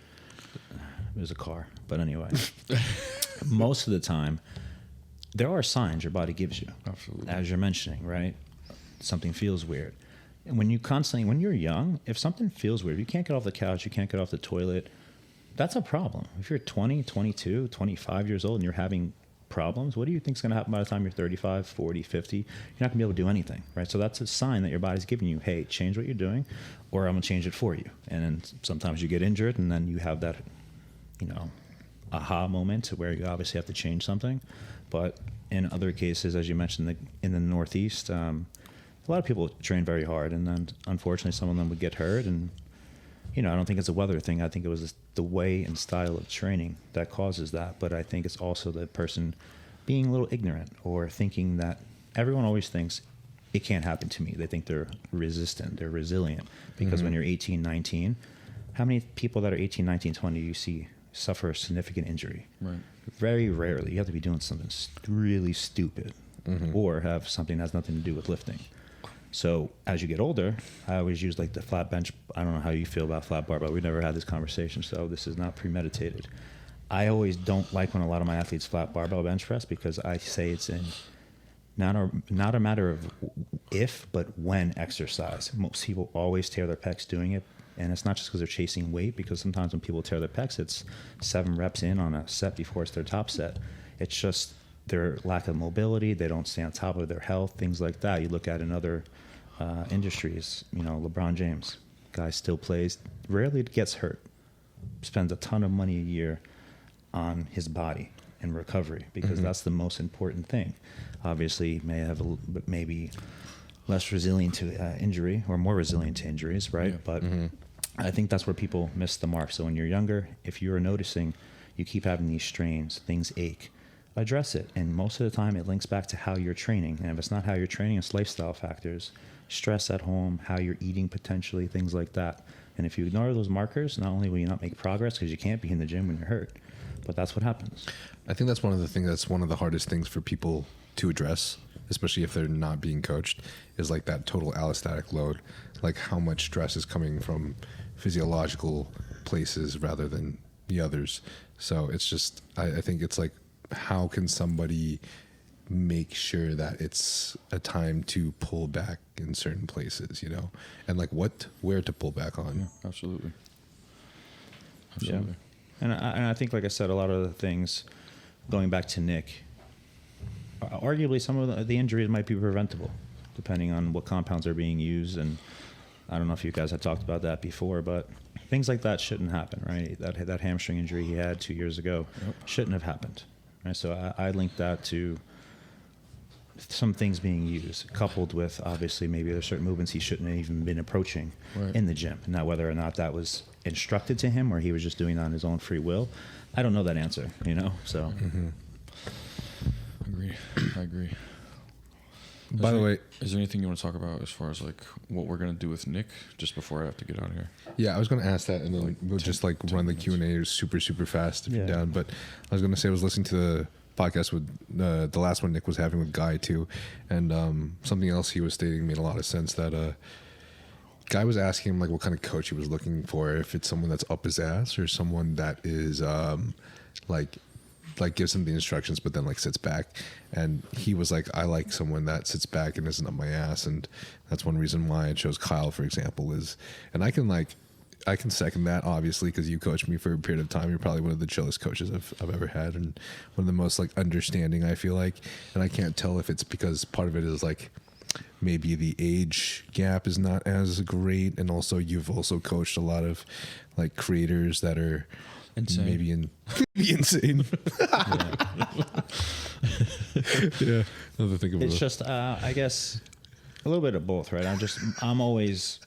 I want to make sure the athlete is calm and collected. That's like number one, because you can give someone the right diet. They could look awesome, and then you leave them for a few hours and they just go crazy. They're on Instagram scrolling or whatever platform, and they get in their head, and that's what you want to avoid happening. So that's, you know, one of the key principles as a coach that leads to success is being able to make sure that athlete is confident in your decisions. There have been times in the past, I don't know if I'm making the right decision.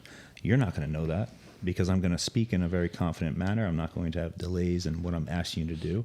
And then I'm going to go off of what I'm seeing from there, you know? Mm-hmm. What are y'all's plans for Nick? Good question. Be more specific. What the hell? Is that what you listen to?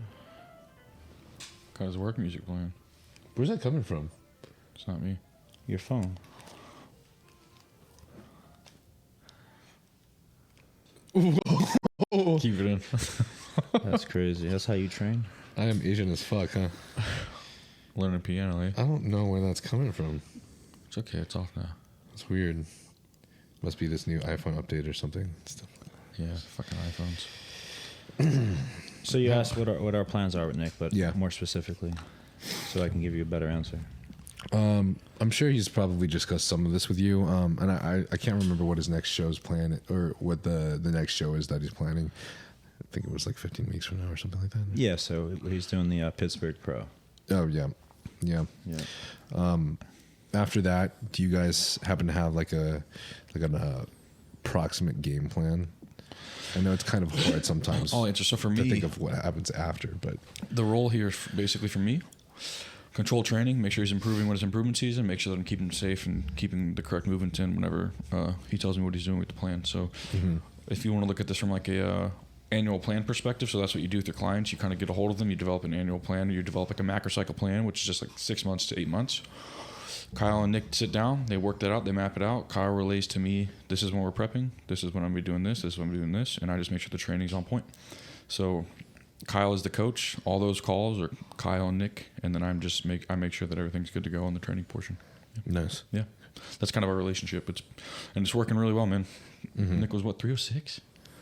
He was 306 before we left. Yeah, and he was a fucking crazy, monster, dude. bro. Great conditioning. His updates That's are insane. always a week behind, you could say. Yeah. Okay. So what floats out there isn't exactly today. Yeah. Do you guys happen to have any plan for?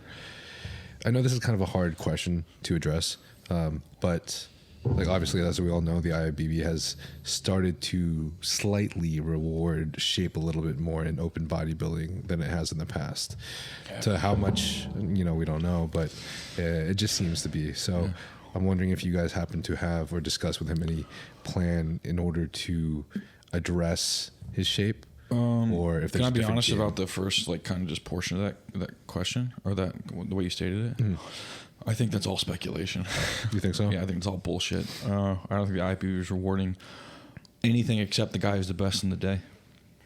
And I think that's going to be Nick, if you ask me, because it's not just shape; it's everything. It's bodybuilding. It's It is everything. It always has been. Because who won before Rami? Do you remember? Sean Roden. That's completely fucking different. So when Sean won, they were like, "Oh, they're going the right way. They're going the right direction." And then Rami came and won, and they're like, "Oh, what the fuck?" So they reward the guy who's the best. They're not doing this thing where they're like, "Let's get back to the '90s." Let's do. It's all speculation by a bunch of old hats on the internet, and they're gonna give it to the guy who's the best on the day every time. Yeah, So- of all categories, everything, every judging criteria, whoever fits the mold, they're getting the win. So you don't think that because, like for example, with Derek and Samson being the last two Olympias, They came great. in comparison to say Hottie's conditioning, I would Derek out conditioned Hottie from the back. Yeah, I mean, I would say the person that's winning is the best on that day. Whether or not, if the other person was at their best, would they beat Always. them? We don't know. But usually but I feel like people that's aren't always showing true up. regardless, right? To a degree, but I think, like, for example, someone like Hottie, he wasn't on this past year. Exactly. If Hottie was on, I think he would have beat Samson. But was Samson the most conditioned? No. He had good shape. He was big. But I think if Hottie was 100%, he could have beat him. Derek, same. Derek is a combination of both of them. So when Derek gets super conditioned, a lot of people just look at Derek's glutes and say, "Oh, he's peeled." That's one of his better body parts. Like I Just talked look at his about worst earlier. body part. Oh, you did? Yeah, I said they're peeled at 8 weeks out. Yes, exactly. So Right? that My doesn't- quads are peeled at 8 weeks out. My ass is fat as hell. So it's just genetics. Yeah. Okay. So there, you would say then there's not really a plan or any thought process in attacking. My plan. what So it is. whenever I coach any athlete, I look at what their strengths are, what their weaknesses are. Is Nick's shape a strength of his? I would say his shape isn't the biggest strength of his. Do I think it's a horrible? No. I mean, he's gotten better. He used to have mobility issues, and then he wouldn't be able to even hit his lats. So He has gotten arguably, better. he wasn't training his lats really, and that's why they didn't showcase. Coupled with poor mobility of the shoulder. Now all that's addressed. He recently posted a front lat spread. You could pop it up on the screen. Right. Looked Yeah. pretty damn good. Saw it. People can argue all they want. It looked pretty good. And at the end of the day, posing, for example, Nick's front double bicep. This year, I think he'll present his best front double bicep. Not just from a conditioning standpoint, but coupled with what works. You've seen Nick pull up, we can say, when he does it. And we also seen him crunch. Two different looks. One is going to make the waist a little bit thicker. One is going to elongate the entire abdominal region, right? So I think you can have someone change their pose and all of a sudden they look magnificent. As far as the exact plan with Nick, I plan on bringing him in hard, like very hard. That coupled with his mass is going to be hard to fuck with. That's the reality. I of the think so situation. too. I agree. 100%. Like I mean, these are controversial. Like I can't really say this for certain, but I feel like there are a lot of examples of this where it's like hard to basically dictate right now whether we know what is going to be rewarded. It's just who comes best on that day. Like I think a somewhat of a good example would be fucking Martin Sebum. It's like, are we looking at shape and the prettier physique, or are we still size still still bodybuilding king when it comes to open And still bodybuilding. bodybuilding. Yeah, and Nick is a fucking monster. So that'll be cool to see. Let's do this Q&A real quick before you have to go. Okay.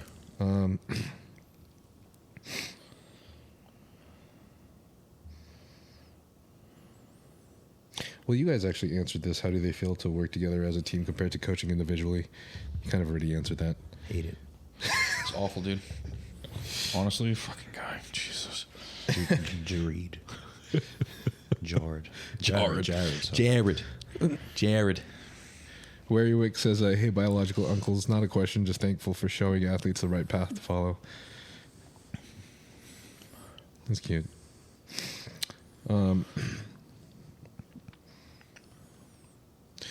Fat or Ripped Journey asks, with what you've seen so far with Nick, will he be able to compete at all his planned shows?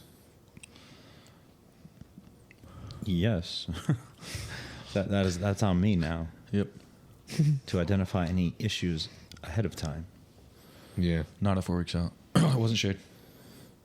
Wasn't shade.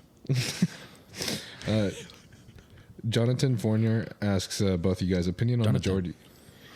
Jonathan? John Nenton. Oh, okay. I think it's Jonathan. Like a John like Anton. Asian Jonathan. Jonathan. You gotta calm down with these, Jared. Yeah, come on. I was just on JK News, sorry. Still in the groove. Oh, I miss Bart.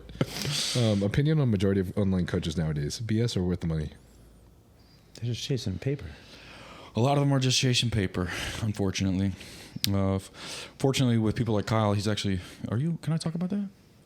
What are you doing educationally? Oh, yes. Yeah, yes. yeah. I So thought Kyle's doing a little thing where he's got a little educational platform that he's on/expanding, and you got people like him and people like John Jewett and other coaches that are trying to at least help that industry out. So it's saturated with shitty coaches, but it's also saturated with really good coaches. There are really good coaches out there. It sucks that you got to like pick and choose. But if anyone says that they've like done something like what they're putting out or something like with John, so the coach says, Yeah. I learned a lot from John Jewett. I learned a lot from Joe Jeffrey. I learned a lot from Kyle. I like to watch the RP videos, and I've learned a lot from them with training.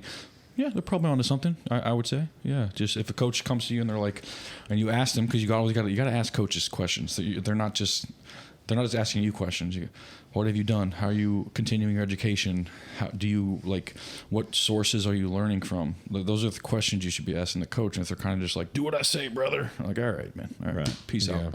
I completely agree with that. Yeah. Matt Black asks you guys, is there a lot of pressure on y'all's part coaching Nick? We have two different answers to this. Do we? Yeah, because we answered this on Nick's. Oh, we kind of. Because I was just goofy with it. I'm like, You go first. Yeah, for me, no. I just love passing the torch and all. It's just my thing. Nick loves the training. I hope he continues to love the training. As far as like, if something were to happen, right? Whether some kind of like injury or he doesn't make it to stage or it goes perfectly, whatever it is, Nick is going to feel how he feels. If Nick, like, something happened, he didn't place as well as he placed or he wanted to place, and he wanted to blame the training, he'll blame the training. Like I'll be like, Nick, my bad, dude. You know, like I don't think that it was the training, but I understand how you feel because you're emotional right now, but we're still gonna be boys and do what you want to do, you know. Yeah. So like for me, it's just I'm passing on the knowledge that I've learned, and I hope that he continues to enjoy and love it. Right. And the internet's gonna say what they want to say. People are gonna feel how they want to feel. I honestly think that Nick's going to do his best ever, and I think me and Kyle are going to bring him in fucking just proper, like on the day of. And for me, I am such a goofball to begin with that even when people are in high emotional states and upset at me for things that might not be the reason they should be upset, like I come back to them and I'm like, we good? We good, bro? And usually it's fine. Yeah. I don't, you know, and Nick isn't like a grudge holder either, and he said that for sure. You know, Nick is a very loving and very endearing person when you get to know him on that level. And it's always going to be good, no matter what happens. It's always going to be good. Yeah. That was well said. For me, so I think pressure is something that is created when you're not prepared. And for me, I'm prepared to take on what Nick needs to get to where he needs to be. I feel that we have a very good team and support system in place, and that's something that is underrated. Having a training partner when you train, I think, is underrated. Things like that people don't realize. as far as is there going to be heat if something doesn't go correct? Sure. But as a coach, I will always put myself in front of the truck that's oncoming. So if I fuck up and you listen to what I said and you did everything I asked, my bad, I fucked up. So you can point the finger at me. When people start asking other people's opinions, they do their own thing. That's when it becomes very catastrophic, you could say. Yeah. So, no, I don't really feel pressure. I understand what comes with the territory. But it's something, as I mentioned, everyone needs their opportunity, and it just seems like mine is now here. Yeah. I like that. Yeah, me too. Pressure is something that happens when you're not prepared. Right. And like, dude, we're constantly talking. We literally saw Nick at the start of prep. We're going to continue to try to see Nick. Like, it's probably the most prepared team imaginable. So what's there to be, where's the pressure coming from, you know? Mm-hmm. And the reality is, as we also spoke on when Nick's documentary comes out, you guys can check it out, but Be cool. not to be redundant, but the reality is this is my first time working with Nick. Mm-hmm. It's my first time also having Jared in my corner, right? Do I expect this to be the best prep Nick's ever had in his life? Maybe. But I don't think I'm only going to get better based off my track record when I work with somebody, especially of Nick's caliber in terms of adherence to a plan. Mm-hmm. That allows me to make the necessary adjustments needed. And I have someone that could be as diligent as I am with mental health, making sure I'm making the right calls from a nutrition standpoint, pharmacology standpoint. I have someone that could put that same effort into training, as important as that is. I feel like it's foul-proof. And I think most coaches are good with nutrition or maybe stress management. Like Hani spoke very highly on one of the reasons he thinks he was so successful is keeping his guys calm and collected. Mm-hmm. And again, that is very, very important to have trust in a coach, especially if you're freaking out, feeling open enough to tell him things. So creating that safe haven for Nick, coupled with all the intangibles that we have, I think it'll put us in the best spot. But I do think this, because this is the first prep with Nick, there are things that I'm going to learn and know moving forward. Like, shit, I probably should have did this at this time. And doing this, I see what the result is. Let me try this. And the biggest thing for us when we took on Nick, or at least me, I said, Nick, you need to be a student again. You've been doing things a certain way for a very long time. And if you're going to have that mindset, I can't help you. I need you to literally buy into my process. It's going to be different. I will explain why I'm doing certain things. And that's how it's going to work. Yeah. So I hate to sound like a suck up because this might change anyways, but I do gotta say the toughest, most savage 1 hour workout I've ever had was with Jared and Dr. Mike, and the most crisp peak I've ever had for a show was with Kyle. Ooh. So far, That's pretty cool. I still got a long ways to go though. maybe it was just our lucky days. Oh, maybe. Yeah. Maybe. Yeah, we don't actually know what we're doing. It was just, But I appreciate how attentive you were that's pretty during the cool. prep. I forgot that you coached on. This is a Yeah. nice full He circle. threw shit. a little variable in there when he got hurt the second show. But, and, you know, That one sucks so bad, bro. I get can't it. even express it. It was the Told you most about the stressful. UK, man. I freaking get week. it. I mean, part of it was my fault too because I came from. We went to my girl's seeing her family in Kentucky, and obviously that probably did put some psychological stress on me to see like my girl's family. Like that shit's just fucking anxiety ridden, honestly. especially within 2 On weeks top out. of being injured doing flights, so whatever. Yeah, fun times. But learning my lesson. I do really appreciate how attentive you were though during those preps, especially the peak week and on show day. And I didn't realize like I've never ever actually like brought my scale with me everywhere, like my body weight scale with me everywhere I went. I remember when I was asking you certain things, it was like it was new to him, and I'm like, how the fuck is it? Whatever. Again, I can't go back and change the past. I can just change the future. Yeah. I don't really remember what my first coach did, but Wasn't that? no. And it wasn't as good of a look. So Meditate with Dane asks, Jared, how many work sets is Nick doing per week? And Kyle, how many calories per day is Nick eating? volume is a shifting variable. So depending on biofeedback, the sets will range anywhere from, depending on the muscle group and the recovery ability, like let's say 6 to 8 sets for like a muscle group like hamstrings that takes on a lot of eccentric damage, to like 15 to 18 sets for a muscle group like lateral delts that can take on a fuckload of volume. So it just depends on the muscle group. It's very close to within those values that you see us teach, where like 10 to 20 working sets per week per muscle group is likely really great for muscle growth. There's probably a range of minimum effective volume all the way to your maximum recoverable volume. So we're keeping him within that shifting value, making sure he's at his maximum adaptive volume in that middle range the entire time, and we're not overdoing it so he's not under recovering, and we're not doing too little so that he's losing muscle. It's the same as basically everything we teach, you know. I love that 10 to 20 and then just splitting it up based off of your frequency. It's just like, it's great. It feels perfect. Well, yeah. His calories are obviously ever changing. So currently we made a change, bringing him down. We just started prep. So I would say it's a decent change, but you know, depending on the day. So we had prioritized Nick. Part of our identification in the beginning, or when I was testing Jared, was kind of making sure that he was seeing the same things I was. Where does Nick need to get better? Because if the answer was wrong, Jared, I don't know what to tell you, man. This ain't going to work out because we're seeing different things. But he nailed exactly where I thought he needed to improve. You know, his chest, upper chest, quad sweep, get everything back. Because he did lose a good amount of muscle from the last prep. Everyone does lose a little muscle, but Nick needs to have mass. That's his frame. Yeah. He was talking about that on his last podcast too. Like, he wants to attack it where his strengths are, and that's the mass. So his leg days are a little bit more carbohydrate focused. I think right now his calories are, I want to say 4,554 if I want to be exact, based on my change. On his base training days, okay, so Tuesday, Thursday, Saturday, he's at 4,100, and on his rest days, he's at about 3,750. Damn. All right, and that, like I said, obviously is down from where his peak was in his off season. What was his peak in his off season? I think he got to 5,700. How tall is he again? 5'6.5". Yeah. Jesus Christ. Big boy. He can eat, and the key differentiating factor I want to point out. Wait, are you serious? 5'6.5"? Yeah. 5'6.5". He's shorter than me. Yeah. Bro, what am I doing with my life? You're not Nick Walker. That's over 100 pounds. That's crazy. But the key differentiating factor, because he's eaten an ample amount of food and copious amounts at that in the past, but his digestion was off. Now, if you ask him, he said from the first 2 weeks of working together, like, I feel really good. And I've been very focused on how are you feeling from a digestive standpoint? How is your bowel movements? Be specific. Are you have loosey-goosey? Like, what's going on? Are they solid stool? Are they pellets? Let me understand. And then when you're eating certain meals, again, there was some resistance in the beginning because there's certain foods he's always had.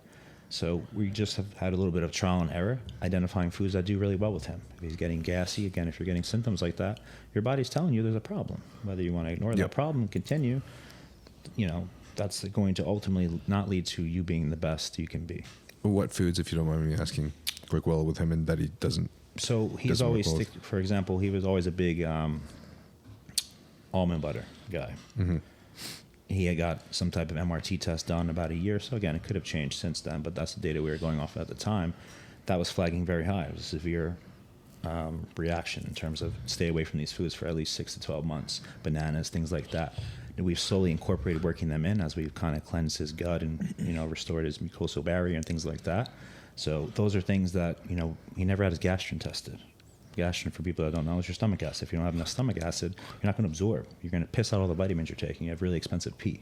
So when we're seeing certain lab markers in a certain place, you have to take things and find out what the root cause is. You don't want to just take Band-Aids and take this medication, and before you know it, you're taking uppers, downers, you know, from a drug standpoint, and it doesn't make any sense. So again, I always am about getting to the bottom of it and explaining, hey, this is what caused this problem, and this is what we need to do. So from a gut standpoint, I think that's where the old bodybuilding ways of having 2 or 3 different foods, over time, that's just not going to work very well.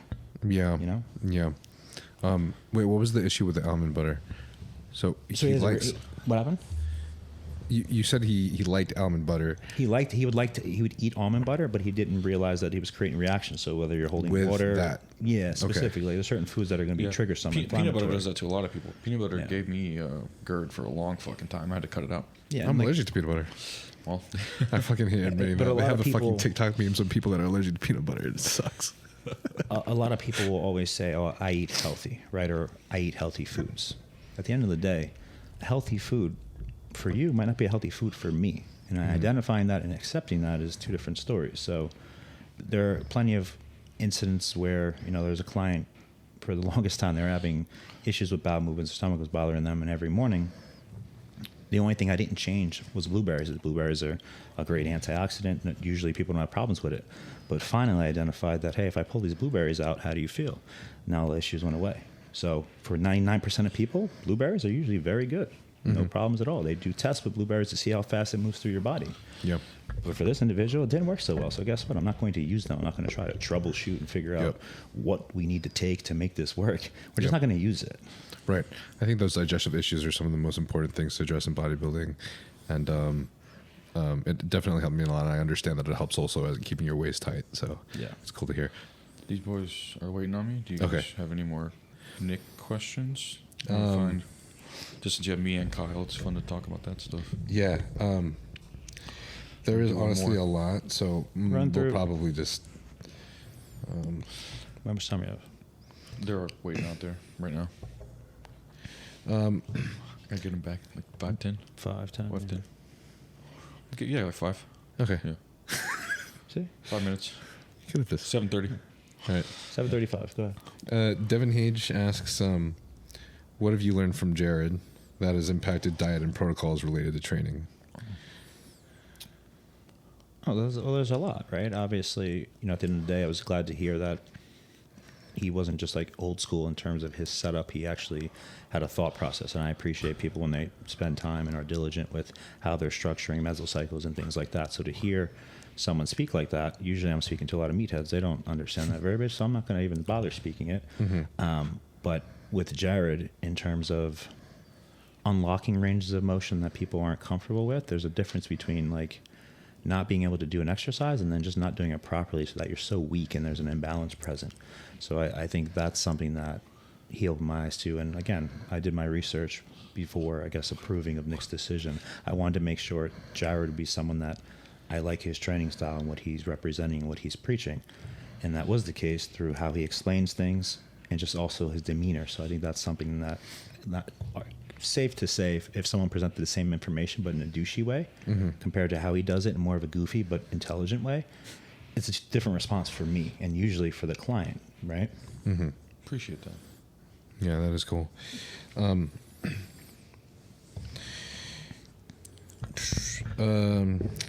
try to finish off this quick.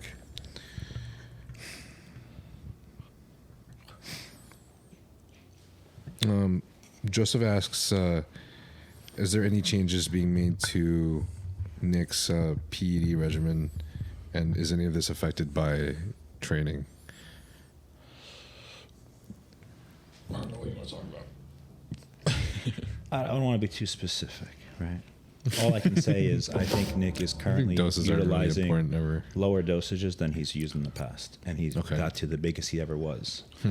So what does that tell you? And his gear has always been real. Oh, that's a bigger. Yeah. Okay. Which is, from my perspective, fucking awesome, because if Kyle came on and Nick was telling me like I'm doing like so much more and I'm doing this and that, and I'd have a red flag. And I'd be like, I don't know if I'm gonna be a part of this process, my friend.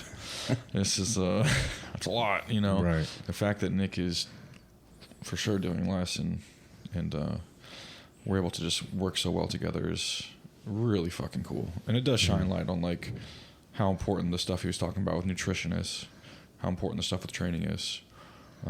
People just getting this type of stuff out there to people is very important for this industry, I think. Especially when you're looking at things like lowering people or getting them away from those crazy compounds and dosages. Right. That's the thing I hate the most about fucking like reels and TikToks, and why I try not to post like specifically gear related, like dosage related things, is like you will get a lot of people that don't follow bodybuilding as well, or have this perception that one way is right, that believe like, oh, everybody that's open bodybuilding should be taking 5 to 10 grams. Exactly. And if anyone listens to those people, you're gonna fucking you're gonna fuck yourself. I think you have to consider the fact that Nick has a lot of mass. He doesn't need a ton of mass, right? So right there are certain things I don't need to do. Yep. If I'm being specific right now from an injectable standpoint, Nick is under 1 gram of gear.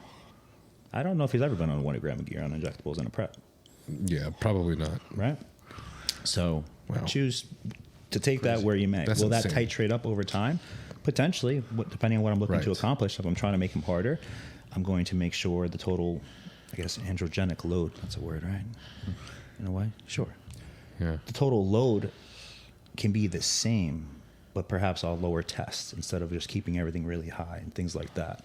And I think that's where, we have someone like Nick, he doesn't need a ton of mass. So you want to we have a whole year ahead of us. If I start out the gate like I would maybe 4 weeks out, he's not going to last. His body's not going to get very far. And then from a training standpoint, Yep. that's also going to impact him. Right. For the listeners that don't believe you, I just want to state my own disclaimer. When I was working with you and also did my own preps, when you're this far out of the show, we hardly had much in. Yeah. Right. Hardly at all. It was like 2 compounds, or maybe 2 or 3, and they were all injectable. So, I mean, obviously it's going to taper up and things are going to change and the oils are going to be added in as you get closer to prep. So that makes all the sense. But Make no doubt about it. I mean, Nick in the past has used a decent amount. Right. There's a reason he's that big. Yeah, there's a reason he's that big. And most pros, I mean, anyone who's projecting that they don't use a lot, I've seen coaches that claim they don't use a lot. I've seen their programs. Yeah, same. You're lying your ass off. Like, I've seen it. Yeah. So you Same. tell me why your voice note says this or your program says this, but Yeah. you're posting this. But again, to each their own. Whatever they're trying to project is one thing. But, I try to do it in at least a healthy way because at the end of the day, we need longevity in Nick's career. Yep. I'm trying to make sure he can do the best he can, not just for this year, but for the year after and the year after that. If I just go in and don't give a fuck and we're just like, let's just do everything we can and see what happens. Well, guess what? That's going to not end so well. And then it's going to be, that's not pressure. That's death on our hands. Yeah, 100%. Yeah, that's a great way to say that too. Yeah. You would never want to be responsible for that. So, All right. I got to get the hell out of here. yeah, I think that was about me. good. I got one question specifically for you before you go though, because I thought this was really cool of a question. Jacob Whelan asked, on your personal training methodology versus working with Hanny and his methodology. Well, I don't Any- personally what train, differences? sorry. Your fucking your training Sports methodology scientist. versus Hanny's and the differences when you were training with I Hanny. don't want to sound like a fucking pedantic asshole, but I'm probably going to. We don't have training methodologies. Even Nick says it all the time, and he says the RP method, and I'm like, I'll just let him say that. We teach people sports science applied to hypertrophy training. We're saying a lot of the same things Mincer was saying, Yates was saying, a lot of the nerdier guys were saying. John Meadows and Mike were good friends. You name it. Yep. We're teaching a codified, so a logical, sequential method to optimize results for muscle growth or the retention of muscle mass during a dieting phase. Each concept in training, whether that's proximity to failure, the range of motion you should train through, if periodization is smart or not, each of those concepts has a certain amount of data to support it or not support it. We're teaching people ranges of things that fall in line with the data on each of those concepts. For example, reps in reserve, 4 to 0 have been shown to grow great muscle. Now you take that into consideration for fatigue management. You take it into consideration for an advanced athlete. You take it into consideration for somebody who fucking hates training with reps in the tank. It's not a fucking method. It's a codified approach you apply to a specific person. So I have Nick training with a few reps in the tank whenever we're first starting off a mesocycle. It's because it's fucking smart. He's strong as shit. He can handle quite a bit of volume, and he's in a deficit. I'm not going to say, all right, every fucking set, 0 in the tank, baby, let's do this shit. So it's not a fucking method. It's a teaching.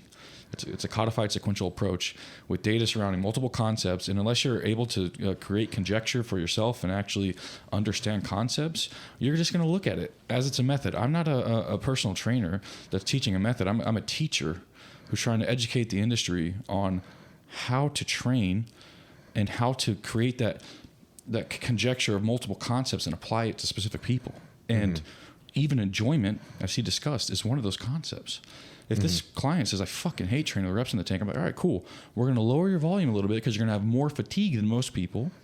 And now you're going to have 6 sets of body part instead of having 10 to 20 sets per body part because you're fucked up all the time. Yep. Do I think that's optimal? I certainly don't, because the data doesn't support that it is at all whatsoever. And anyone who says that as a matter of fact is full of shit, full of a lot of shit. And I can say this is probably better, but I'm not going to say this is certainly better. Like, the truth is here, and everybody else is around it.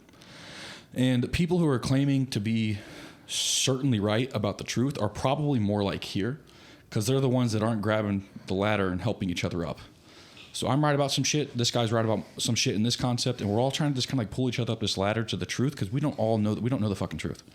We're very close to the truth. And if we're not able to just kind of like talk about these concepts openly instead of bashing each other on the fucking internet and saying, well, this method's better, how are we supposed to reach the truth, the destination? Well, I feel like the data kind of shows that it's true for you. Like, it just makes sense. Yeah. But the thing is, I think that truth is just different for every person. So you have to obviously, it's got to be applied just properly. Like you said, exactly. It has to be applied. It's very individual, independent. 100%. Because there are people that have tried RP and they're like, oh, I didn't like it. The reality is, did you? did you apply yourself correctly? Did you have intensity? Do you understand what 3 reps in the tank are? No, because you never went to failure in your life. So you're not going to probably progress following this because you never actually executed something. So I think, again, those are all things like when all these people have studies of this drug does this. No one took actual meatheads and put them in a controlled environment, fed them the same way, and did something different. They're all studies based on lab rats, or this population did this. Okay, well, 10 people, they never lifted before, so of course they made more progress. You know what I'm saying? Yeah. And that's the problem with the researchers in the industry. So I think that's what people have to kind of take with a grain of salt and always be open to learning. And as he mentioned, sharing information instead of bashing. The more people can collectively, the old saying goes, right? Like 3 minds are better than 1. Oftentimes it's right, unless you have 2 dipshits. 3 minds are probably going to be better than 1. So be open-minded and make the right decisions in that regard to get to the top. And again, that's why we ignore the shit posting. Like, Gotcha. we don't fucking entertain the shit posting at all. Even if somebody's making an educational, harsh critique of stuff, and they're clearly not open to conversation, I'm just not addressing it. I don't give a fuck. I'm going to continue to teach the industry and be positive. And you can keep making videos talking like a parrot and talking shit. I don't give a fuck. You know what I mean? Have at it, dude. Yeah, you won't. There's no longevity in that, I promise. That's why I'm glad that I have our workout on video and it's on YouTube. Yeah. So people can see how much I was suffering in 1 hour. I love it. How much gains I made in saving time and just doing it. Yeah, in exactly, an hour. man, exactly. But just to address the question, I know the question's... And then Hani applies similar methods. He applies similar teachings, similar approaches. He knows what reps in the tank are. We talked about all this shit on camera. The only thing different, honestly, was the little flex sets at the end of each exercise. And even then, specificity-wise, I can see why it makes sense. And it doesn't interfere with this session enough for me to be like, you should never do that. If you can hold a pose perfectly after 3 hard sets on an exercise, holding it on stage is going to be the easiest fucking thing ever. So I was like, oh, this is pretty cool. I get the concept. That makes sense. And if you want to do that shit, do it. Like, why not? You can train with the RP Hypertrophy app, and you can do flex sets at the end of each fucking movement. I don't give a shit. Like, hell yeah, dude. If it's going to help you pose better because you suck dick at posing, then you should probably do that. You know what I mean? Like, save time in the posing room. So Okay. So you don't feel like it like derailed or pulled back from your like ability to... No, I think like, if you did that to every fucking or- set, it's what it's doing is pushing more metabolites into the tissue. 'Cause Yeah. if you're not allowing the oxygen to get there and like actually remove those metabolites and recover and all that, fuck yeah, it's gonna interfere with the session. If it's every goddamn set, you'll be a little cooked, and you'd be taking away glycogen from the session where you could be putting that toward performance, and it might decrease performance a little bit, and then end result potentially lose muscle mass if you did that for a very, very long time, 16 weeks. But no, it was properly implemented. He understands how glycogen works. He understands how blood and stuff goes into the tissue. So when we had all these conversations, we both learned a lot from each other. It was super fucking cool. And Hani just, like you said, gives a shit about his athletes, which is he's just a great guy. So Yeah. That's awesome, bro. Yeah. That's cool. Yeah. Okay. Well, yeah. I'm a great sorry for question. keeping you on so long. No, dude, it's all good. It's all good. Yeah, this was fucking sick, bro, and I'm really excited to see this happen. Like, I think Nick's gonna look really amazing on stage, for sure. And the fact that he's 300 pounds and 2 inches and show that he makes. I mean, I've seen what Kyle's shit. done with people he's worked with, and I agree. I think Nick's gonna come in proper. Yeah, I had him on with Dr. Mike. Nice. Yeah, that was fun. The one beforehand was good too because I feel like Jared was off some kind of pre-workout or candy or some shit. What do you mean? He was on another level. When?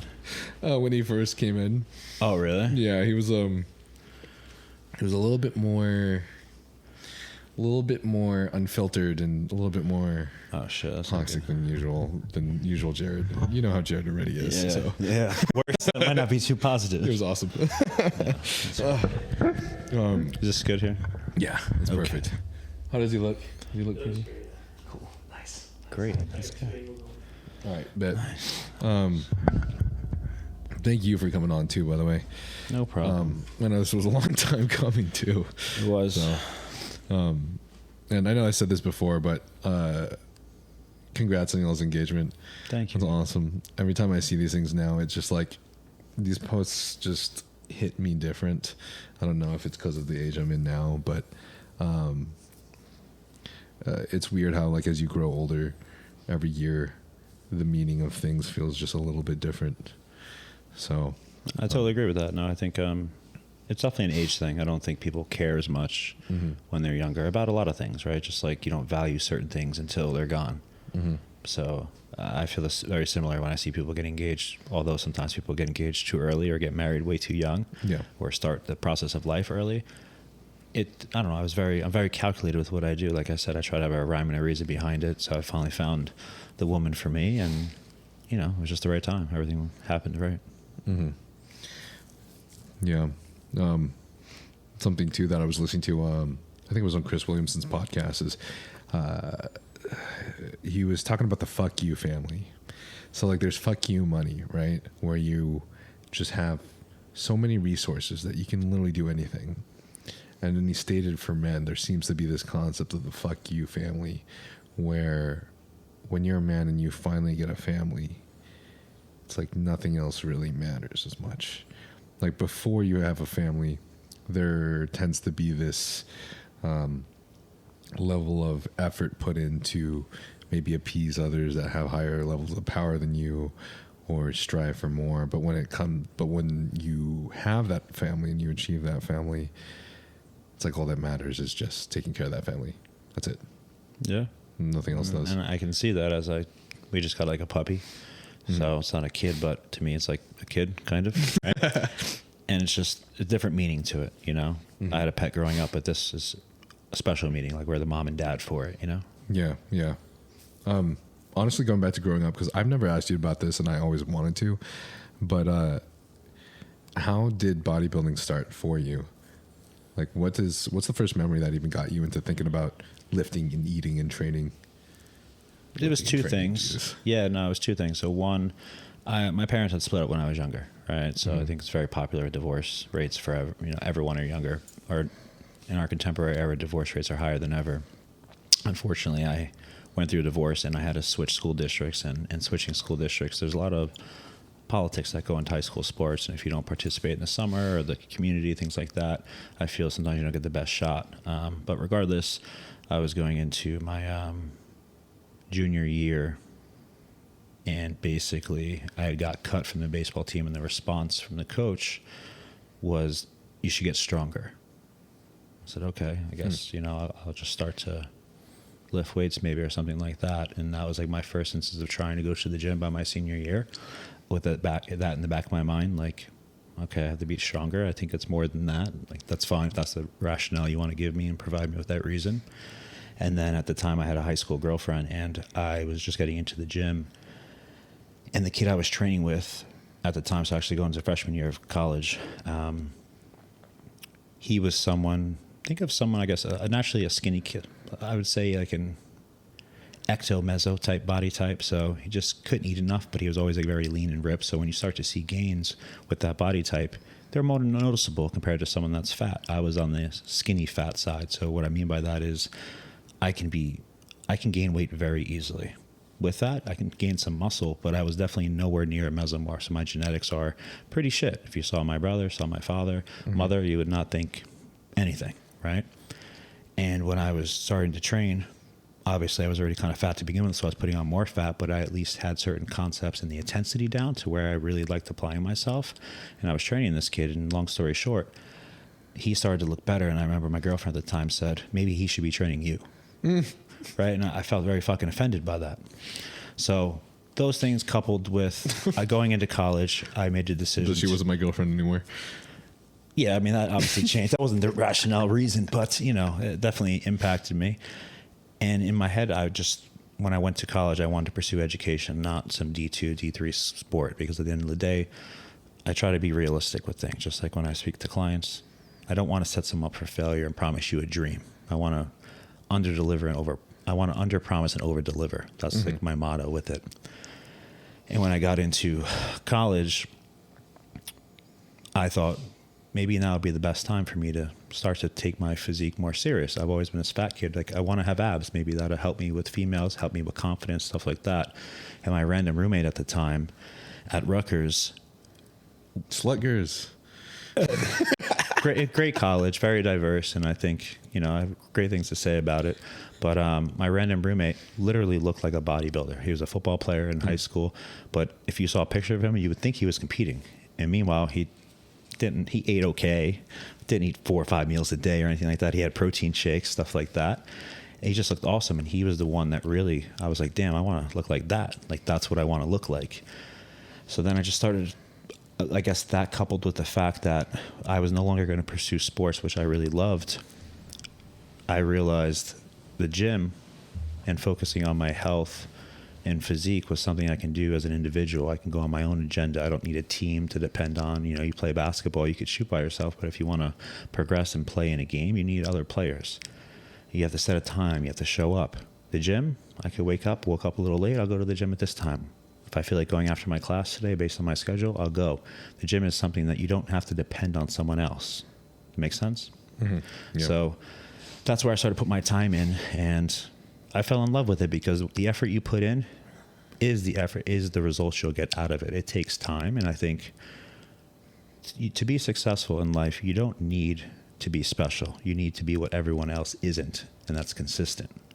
And that gym exemplifies that statement. Yeah, I think that's really well put, because I think as we become men, there's a certain level of independence that's required, and the gym is one of the best places to display that. And not only is it a good place for us to, I think, maybe bring our emotions or whatever we're dealing with, and it's also a place where I feel like the results are the most visual too. Yep. So the work you put in, the effort you put in, the consistency you have, the discipline, it all shows. Literally. It's a beautiful place. So that's why I think everyone goes to the gym. They want to look better, right? Mm-hmm. If you went to the gym and the more time you spent, the worse you looked, I don't think people would go to the gym very often. Yeah. You know? Mm-hmm. This is totally random. This is honestly a shitty question to ask, but I know it's been like kind of debated recently in the industry. I think it's probably Fuad's fault, honestly. But if you think that bodybuilding requires a lot of skill, or if it is a skill. So going back, we called it a sport earlier. I think I said it was a sport. Mm-hmm.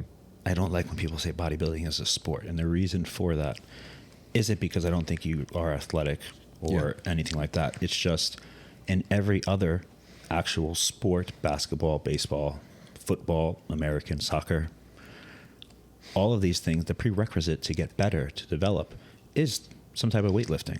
Mm-hmm. So to me, we're more specific with the type of weightlifting and the feeding and the nutrition side of things. And then we're using super supplements. But I never looked at it as a sport. I looked at it as more of like a glorified hobby, that it's a sport because it becomes competitive and you can compete with one another. That's what makes it a sport. But at the end of the day, basketball players lift. There are people that don't bodybuild. They go to the gym. Mm-hmm. Are they participating in a sport when they go to the gym? No, they're just going to the gym, right? So that was always my mindset as far as, I guess, what Fuad's saying, a skill. I think he's wrong in a sense, because lifting is a skill. I think it was just an argument he was having in his podcast. Okay. And I think Stefan was trying to say that it requires a lot of skill, almost on the level of gymnastics. And Fuad was like, absolutely not. I think that was the conversation. Yeah, I would kind of agree with Stefan a little bit more, being that the best bodybuilders, the best people that I work with generally, they're meatheads. They're fucking stupid. They don't know the difference between a protein, a carb, a fat. And guess what? You don't need to know the difference. You just need to do what the paper says. Yeah. It was switched. Stefan was the one saying that it requires a lot of skill because of like the whole. So I'm saying, so I teeter. What's requires skill is the actual lifting. That requires skill, neurologically being able to connect. To me, that's a skill. You can become an advanced lifter because you know how to connect with the muscle. You've expanded the active range of motion. You understand all these things. You're in tune with your body. What's not skillful is you have to eat. There's no skill to that. You're just kind of like, it's not that hard in my opinion. So that's where I try to merge the whole athletic sport aspect coupled with lifting. So I don't know. I agree. I would say the better words are like just being regimented, meticulous, and having consistency. Essentially discipline, Yeah. So, such a funny conversation. Sorry, I had to ask that. No, that's okay. Yeah. It's like, I think people hear the word like sport or skill, and it's just so weird to put into bodybuilding. But when you think about the definition of skill, it's purely just ability to perform. And you and I have both seen there's countless, like even advanced bodybuilders that still have trouble engaging their lats properly in the corresponding exercises, or engaging another muscle group properly. And while part of that is genetics, obviously it requires a lot of practice. It requires a lot of time. It requires like 2 hours in the gym, how many times a week that you're hitting that muscle group, or whatever. So, in regards to like the definition of a skill, then I can see how it can be a skill. And I think that's how people translate it to a sport, right? Coupled with the fact that at the end of the day, people are competing. But like beauty pageants, there's competition, but it's not a sport because all of those precursors aren't there, right? So, yeah, I don't know. I think you have to be athletic. You have to have good genetics. You have to be willing to put in a lot of effort and make a lot of sacrifices. You have to be a little bit selfish to be a very good bodybuilder. You're definitely going to be selfish, and those things I wouldn't wish that upon everyone to make those decisions. What were you training and eating when you first started? So I didn't know too much. I just thought eating healthy foods was the way to go. So I would just get unlimited amounts of egg whites, eat rice, things like that. Should I restart all this? No, we're good. We're good? Yeah. So I was just eating a lot of quote unquote healthy foods, and I just got fat. So I just thought if I was eating good foods, I wouldn't put on body fat. But again, contrary, as research shows, that's not always the case, right? If you're eating in a surplus, it doesn't matter if it's just healthy foods or just protein. It all can store as fat. Yep. Yeah. What about the training? Oh, sorry, I didn't hear that part of the question. Training, I guess you could say I did a lot more intensifiers when I trained. I did a lot of drop sets, supersets, things like that. So pushing a lot of blood, a lot of volume. I feel like that's what helped. And I think that's what makes up a bodybuilder. At the end of the day, you have to volumize the muscle, right? And I'm sure Jared touched on all the metabolites and the impact of why toward the end of a prep it makes sense to put those things in, especially when food is low and you're trying to, resources are scarce, so you need to kind of preserve them the best you can. But that's how I trained in the beginning, and naturally, because I was a beginner, you're always going to get stronger. I think you can follow any regimen when you first start lifting and you're going to see progress. That's the cool thing about lifting and how people become addicted, because especially if you take a cycle or something like that, the first cycle you take should always be the best cycle. Yeah. It's not always the case based on what we see nowadays, but that's how it should be. That's actually exactly what Jared said too. He just kind of blew up, but he just his training was absolute dog shit, but he blew up because he won genetics and then newbie gains. Right. Like in the beginning, it doesn't really matter. Like if you have decent genetics, you're going to make gains. No. And again, to advance, as we touched on earlier, that's when you have to be a little more methodological with your approach and fine-tune things. Be meticulous with your diet. Make sure the recovery is on point, right? If at the end of the day, the more time you spent into the gym equated to a better physique, everyone would live in the gym. But as we learn from either instances where we take time off or we change our approach to maybe less frequency, all of a sudden we start to see progress again. So you start to realize, like, damn, all the time I spent in the gym, I was probably just running this giant wheel here. So from the beginning till now, You've gained a lot of knowledge in training yourself, competing in shows, and then coaching a lot of clients. How would you say that diet and training has changed? I think it's changed because I'm a big proponent of always being open to learning. And I think the day you stop thinking you need to learn more is the day you're not going to progress anymore.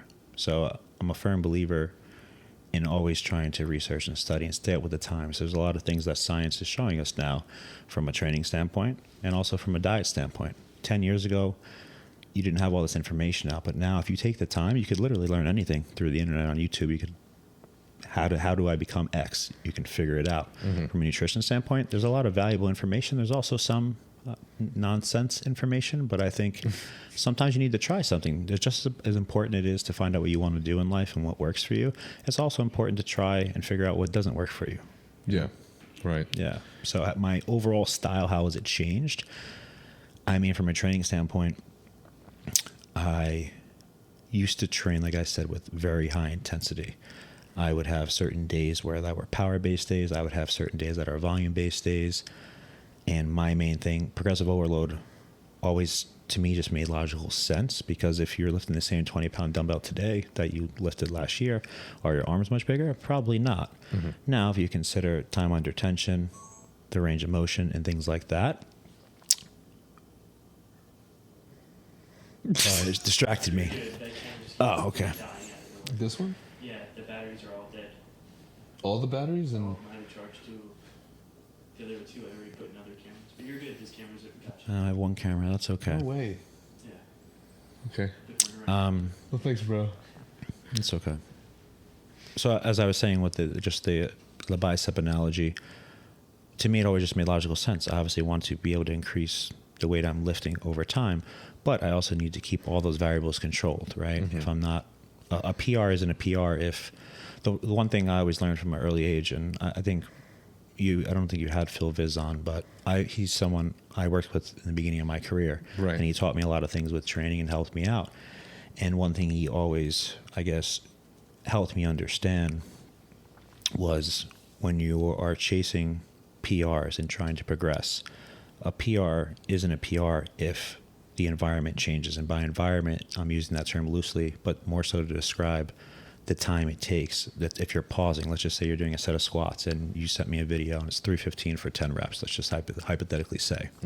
If next week, and let's say the video took 45 seconds from start to finish, if next week you did 365 for 10 reps, or let's just, to keep it more comparable, let's just say you did 315 for 12 reps and it took you 35 seconds, you just went faster. You didn't spend as much time. So on paper, you would see, I progressed in the logbook. And I think that's where people go wrong with the logbook, because they're not, and I think you even touched on it yourself. If you don't actually hold yourself accountable for those things, you're going to just start to try to beat this logbook, and then you're going to run into a wall when one day you just can't beat it, because you can't be any more sloppy with the reps, or you start to have aches and pains, and now you have to kind of remove the exercise for a couple weeks, and now you have to rescind and kind of start back from square one, but maybe you're a little ahead. Yep. Yeah. Did you find any foods that didn't work for you? Always for me, oatmeal. That never worked very well for me. I don't know if it was more so probably from the fiber content in it, but I always knew that from day one. I would try to, I think they call it like pro oats, the cool kids call it now, whatever. I would always try to put some protein powders. I didn't like the taste of plain oatmeal. It just didn't do it for me. And I would always have problems, let's just say, loose bowel movements thereafter.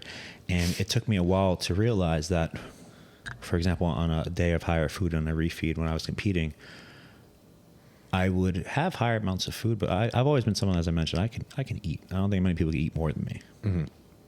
On these days of higher food, by the end of the day, I just felt like shit, and I just didn't understand why. And it was always when I had that cup of oatmeal in the morning, by meal 4, shit was fucked up, no matter what. Remove that cup of oatmeal, I feel much better. No issues at all. So yeah, that specific food for me was always oatmeal. Again, could I now in theory go back and probably re-implement it, make sure there was, because potentially could there have been problems with my gut at the time?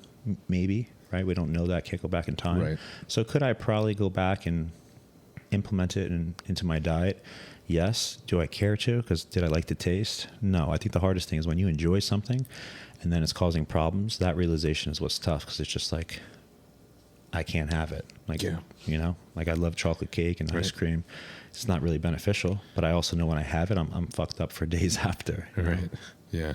That's the thing that stresses me out the most about gut health is sometimes when I think about bodybuilding, I feel like one of the most complicated places is like finding out how to just have a good gut. And when you do, obviously your tolerance for other foods go down when you're starting to eat just 5 different types of foods or something in your bodybuilding diet.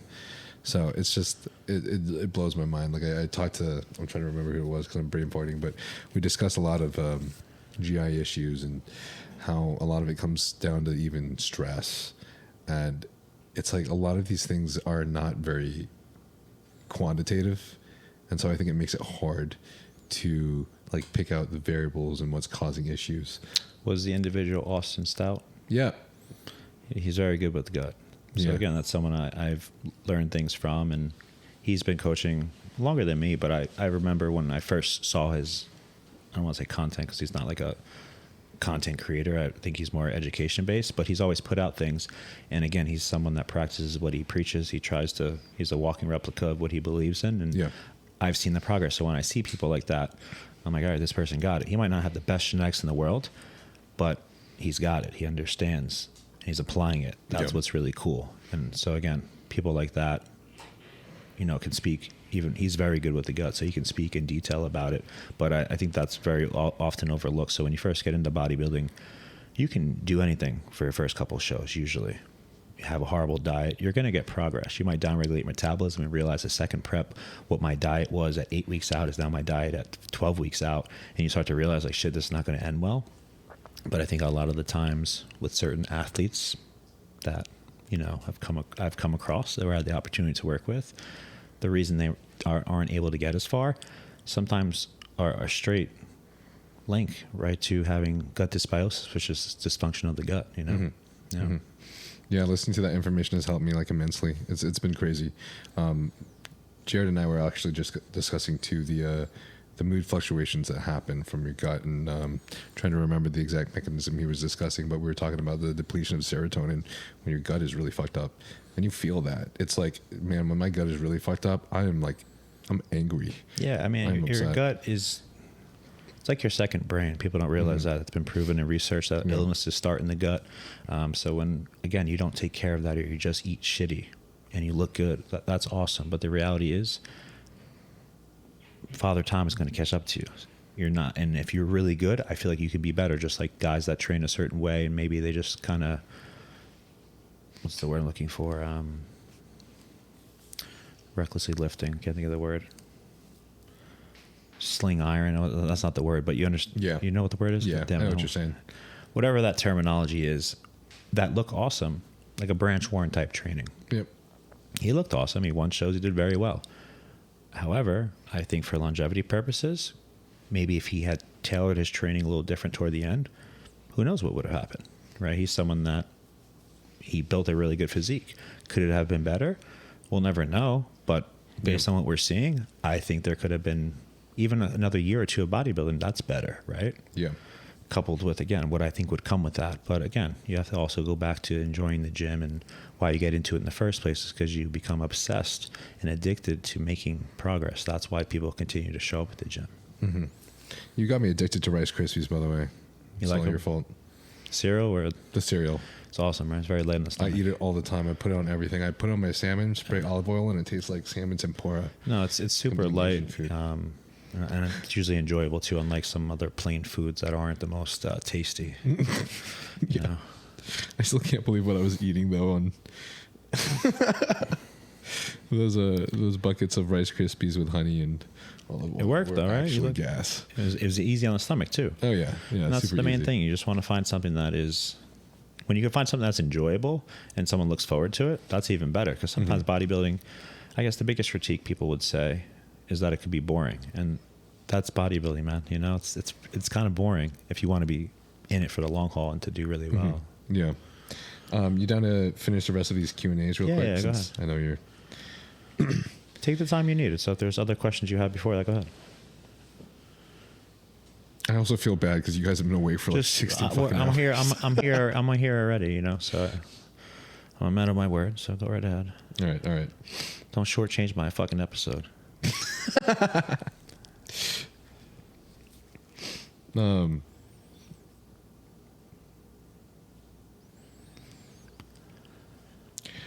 Logan asks, are there any PEDs that you had the most issues with? I don't know what type of issues he means. I mean, let's just say hypothetically, he was referring to orals. If I put orals in someone's off season, usually appetite issues. If someone already has a good amount of androgens in play, and I'm putting more compounds in, usually that could, let's just say maybe their gut wasn't the best, or liver detoxification process needed to be supported and we were failing to do that, and we're putting in orals that are toxic, that's going to lead to more issues with the gut, right? And now we're going to malabsorption, and now we're not going to make progress. Yep. If someone has a lot of stress in their life and their allostatic load is already high, maybe they train their balls off, don't really sleep very much, maybe they're fighting at home with their significant other, and then they're taking steroids, adding in Tren, things that are going to compromise sleep and stuff like that, that's not going to work for the person. No, for sure not. So, and then again, everyone gets to the point where they take more and more because everyone always thinks more is better, because in regards to certain things, more is better. But when it comes to PEDs, most people will get to the point where they realize more is not better, or their body can't handle more. Yeah. Things start to shut down. When you're having poor kidney functioning, guess what? Now you're not going to peak. So when you see people do show after show, sometimes the reason, again, it's not because they're cheating on their diet or they don't care about the gym or they feel stuck in a vicious cycle. It's that they do so many shows, their body's just slowing down. It doesn't work anymore. So of course they're not going to peak, right? It's not possible. Absolutely. Yeah. I'd say most of the people that are listening to this podcast, at least like 90%, understand this already. There's still obviously this 10%, and the percent is much bigger when you go on something like Reels or TikToks. For sure. But there's, with that 10%, or with the people that you just don't really follow bodybuilding or understand to a degree, I think there's this assumption that's easy to jump to that for some reason, more is not better for everything. But when it comes to PEDs, you got to take the most possible. But I think we all know that for any drug, more has never been better. You go to the doctor and he prescribes you a dose. He doesn't prescribe you 10 pills at once. He doesn't prescribe you the maximum dose right off the bat, or at least he shouldn't. Everyone has a sweet spot, right? There's a ceiling somewhere to where when you go above it, you can't live there for very long. Exactly. Right. Yeah. Just like from a diet, can you be in a context? Can you maintain a 2-week outlook a true 2-week outlook year round? Hell no. You're going to have a lot of issues by doing that. So I mean, to that 10%, or it's probably more than that, honestly, maybe the 10% that listens to this, but the reals out there, that's where I just go back to just being objective and logical. If you really want to learn, start with tests. Say you take 500 milligrams a week, right? That's the old average. I would start lower than that, but let's just say it's 500. Do that for 12 weeks. Okay, don't titrate up the dose, do anything different. Just take 500 milligrams of tests for 12 weeks. See your results. Next time out, take 750, 12 weeks. Next time, 1,000. Next time, 1,500. Next time, 2,000. And see if you get more results. At some point, you're going to realize, oh shit, I can't breathe, hypertension. I need to take this drug to counteract this. You're going to realize that you can't survive like that. It's not working. Yep. There's also very popular blasting cruises now, right? That's the terminology I think people probably use, to where they're taking a cycle and then they just go down to a TRT, even though it's like an athlete TRT, because it's not true TRT. But that aside, there are some people that are better off blasting hard and heavy for 16 weeks and then literally taking 12 to 16 weeks off completely, rather than just taking 16, 20 weeks of a blast, 8 weeks of a cruise. There are some people that literally just do better from a response. And again, try it. You have nothing to lose. So when people are at 10%, you'll see themselves when they go to take 1,000 milligrams of test, 2,000 milligrams of test. Are you actually feeling better? Are you getting better responses? Or are you getting a slew of side effects that now you need to counteract with more drugs? And again, as we touched on more drugs, what is that going to ultimately lead to? Typically doomsday at some point or another. That's really interesting that you said that, because I don't think I've ever heard someone say that they've seen that some people do tend to respond, but just coming off completely. And it depends how heavy you go too. At some point, you're taking so much. A lot of the bodybuilders you probably heard of in the past, they mention after Olympias, they don't train or do anything for 3 or 4 months. They just stop. Yeah. And people are like, oh, that's bullshit. No, because they bang hard. When they're taking shit, they take a lot. They need the time off for their body to kind of recoup. Does that make sense? Yeah. Yeah. Do you find that for them? I mean, I guess this is going to vary so much per person, but do you ever find that like just the stress of having to go through that period of time where it's just so low, and then they try to bring back their test levels, like kind of hurts them in the butt? If you're trying to be the best bodybuilder, you're not going to spend a lot of time off. If you're just trying to look good, I would encourage you to definitely come off. Mm-hmm. Get your levels checked. If you care about having a family, those are conversations I have with people. Like, do you care? If not, okay. This is the best advice I can give you, given what you're saying. I don't agree with it. So when I don't agree with something, if I get someone that comes to me, I'll kill myself. I just want to be an Olympian. Cool. I'll tell you where to go. I'm good. I don't like that mindset. I give you your program. You scroll to the PD section and you're just like, oh, that's it? Like, what about in the future? How about you just focus on executing what makes more sense, the nutrition, the training, and then obviously we sprinkle in these performance-enhancing drugs. They're not performance-replacing drugs. So if you don't do the other shit right, they're not going to work. Yep. So that's been my view on it, to be as open and transparent as possible. Is most bodybuilders that are very good, they're not coming off for long periods of time. The ones that do come completely off are typically, let's just say they were using maybe heavier doses. They need to give their body a break. They're just fucking tired of pinning. They just want to just chill for a bit. Depending on the division they're in, sometimes they can't grow as much. They don't need as much gear anymore because they're almost capped out. They just need to refine and fine tune. You know what I'm saying? Mm-hmm. Mm-hmm. And I just I want to address this, even though, again, maybe 90% of the podcast already knows this or understands this, but for the small percent, for those that feel like every top bodybuilder is lying if they're not doing the most to get to Olympia. I'm sure that a lot of these people care that much to get to Olympia. I fucking do. But it's like saying like watching like freaking Squid Games, for example. There's a reason that they create shows like this, because this reflects psychology in our society. You have half the people, this is like a rough percentage, but you have a portion of the people that will choose to kill others and die themselves for them to get all the money in the world. You have the other portion that needs it. They need it. But they would rather save other people, or they would rather save their own lives than to go to the full extent, right? So not everybody is taking fucking 5 grams of gear. Not everybody is blasting their socks off trying to do the most with a disregard for their health, Like, I think that's what makes bodybuilding so interesting too, is because it is a risky place, as a lot of masculine, I know we're bringing back the word sport, but a lot of like competitions are. And I think to make sure that you're doing this and you also want to stay alive for your kids and your family is some fucking crazy shit. No, and that's what I think brings bodybuilding back to being a sport, because people are going to be competitive in every way possible. So they want to follow the best nutritional approach. They want to take the best drugs. You could take tests. I could take tests. Maybe you get it from a better source. Mm-hmm. Now we can obviously do testing to figure that out, but maybe you just respond better. Yeah. So again, do all Olympians not take? Are they all lying? The ones that are saying they don't take a lot?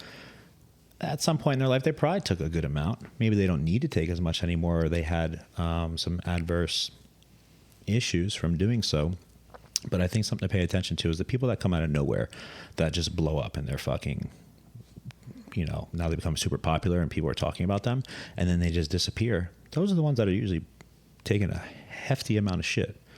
When you can literally don't look your age, you look 10 years older. Usually they're running a lot of stuff and then their longevity isn't there. So again, there's a ceiling for everyone. Does everyone need a ton of gear? If you have shitty genetics, you're not going to get very far unless you're taking a lot. And if your body can't handle a lot, or if you're not doing the right thing with nutrition, if you're not getting lab work done, if you're based on your hereditary and genetics, some people can't handle it. Maybe their calcium score is through the roof, stuff like that. Mm-hmm. At some point, you're going to find yourself in a position where the doctor's telling you to your face, you're going to kill yourself. You need to stop. And at that point, that's when you'll see people talk shit about bodybuilding, all that. But the reality is you did it to yourself because you became addicted. We live in a world now where a lot of I coach a lot of younger people coupled with experienced ones. Mm-hmm. But a lot of the younger generation, we're fixated on how can we get what we want tomorrow. That's the primary objective, is how fast can we make progress. Right. When they're not on something, or they're just PCTing, they feel that they can't make progress, when the reality is if you're taking still an athlete TRT dose, we'll call that 200 milligrams. I think a true TRT dose is anything sub 150 generally. If you're above 150, that's, to me, it's not really TRT anymore. It's an athlete TRT to call it. You can make a ton of progress on that. If you're not making progress on that, now if you're 240 pounds, that might not do much for you, right? Yeah. Especially if you know your threshold's higher. Right. But all of the kids, they can gain, the more you can grow with as little as possible, the better off you're going to be able to titrate stuff up in the future. There's a lot of regional people I coach, and they're like, they're taking everything under the sun. They're taking growth hormone. They're trying to use insulin, everything. And they're not even a pro. Where are you going to go? Yeah. At some point, there's diminishing returns, and you have to realize that maybe my genetics suck, or maybe I just need to be more patient. I'm putting on 10 pounds of muscle a year. 10 pounds of muscle a year is a fuck ton of muscle, right? That's a lot of muscle. You put on 10 pounds of pure muscle. Awesome. So people don't realize that, hey, when I first got into lifting, I would always look at, there's a couple guys in the gym out there in their 30s, and I would go up to them. I would always watch how they're lifting, they look awesome. I wish I could look like that. Hey, do you have any tips for me? And, you'll get a broad array of answers. But one of the answers that stuck out to me was, I've been doing this for 15 years, man. I don't want to hear that answer because, again, I'm not waiting 15 years. I want to get this shit now. But that's the truth. So when people even come to me and they're like, oh, you're much bigger in person, or you have a good amount of muscle. I've been doing this for a long time now. I hope I'm fucking decent at it, because if not, what am I doing? I'm wasting my time. So you can only be so good so fast. You'll get anomalies like Anton, kid I coach. Phenomenal. Most people never look like that no matter what. The reality is he's got good genetics, a very good response to any type of PEDs, things like that. But again, for him, I think his potential is extremely high right now, in my opinion. I think he could be very, very good. If we do it the wrong way, if we don't play the cards the right way, he'll be gone. It won't work. He'll either get burnt out mentally, physically, his body is shut down. So there's a time and a place of how quickly you can rise to the top. And I always ask people, like, do you want to be like a one and done, like a one-hit wonder? Or do you want to be around for a bit? That's what you have to really sometimes consider. So where's your peak of the mountain, or is your peak of the mountain tomorrow, and that's going to be it?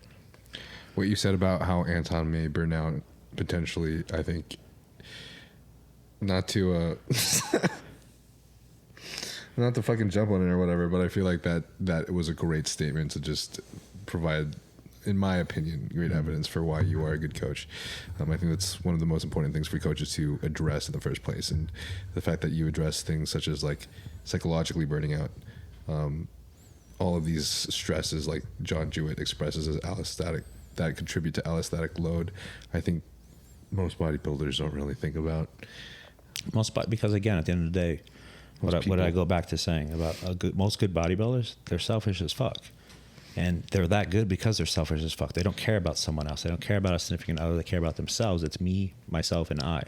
That's how you get to the top for 90% of good bodybuilders, to be at that level that we're talking, But I guess I just generally care about people's futures, because at some point in life, we all put the pen down to this chapter of bodybuilding, whether it's caused from an injury, we had a family, whether it's an oopsies planned, or maybe you just get old and you're like, damn, my body's just not getting any better, or my health is fucked and I can't take the gear I was taking and I feel like I needed the gear to be here.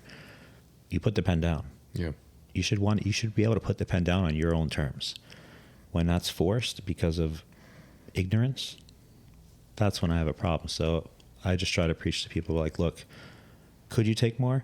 Sure. Would you make a little bit more, get a little bit more results? Maybe. But at some point, where are you going to go? You can only take so much shit for so long before you start having issues. Yep. You get one body, one heart, right?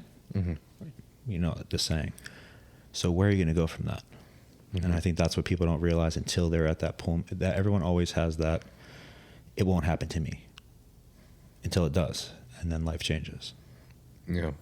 And going back to what you said about responses and test, and I'm not sure if I think I just said this on Jared, but I was stating about my genetics, and I have great shape, and I know that. That's where I think my I think that's where my genetics shine the most.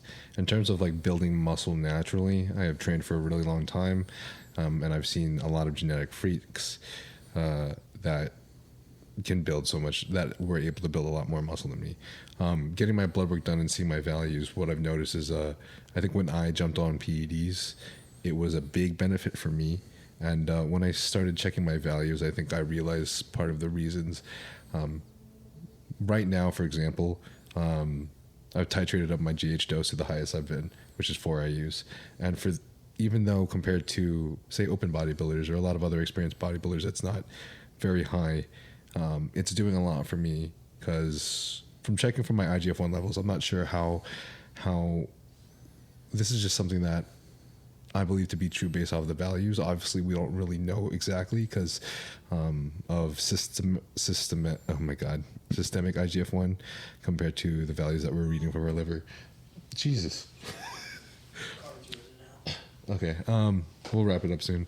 But my IGF-1 levels, on average, before I was enhanced or took GH, it was like 100. Bro, it was the bottom of the reference range. And I would ask my doctors and they would say, I don't really know, honestly. Maybe it's just a genetic thing, honestly. But it would be like 114, for example. Now that I've been taking GH, it's always in the 400s. And I have noticed a lot of growth compared to before. It's sped up a lot, even though my actual anabolic doses haven't changed very much. And I think the same could be said about maybe the anabolics that I've taken. So I think the genetics do change. Obviously, they're different, and I think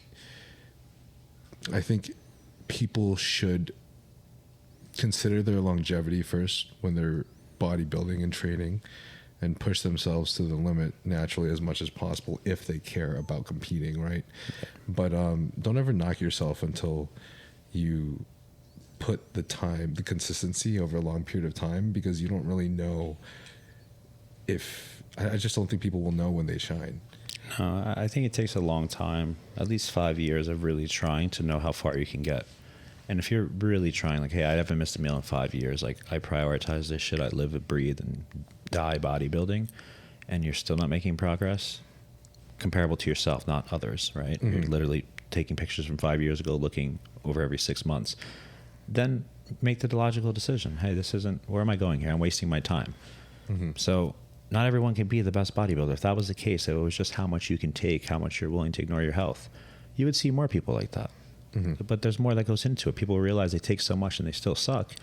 Okay, well, they got to have some type of excuse. That's the reality of the situation. All right, let's finish this Q&A. Craig Augie asks, are you a deep dish guy or a thin crust guy? What do you think the answer is? Deep dish. Yeah. I fuck with both. I'm fat, bro. I guess deep dish. No, I fuck with deep dish too. Deep dish is the best, honestly. Garrett Channing asks if you could explain the importance in programming for natural versus enhanced. I presume from a nutrition point of view. Mm-hmm.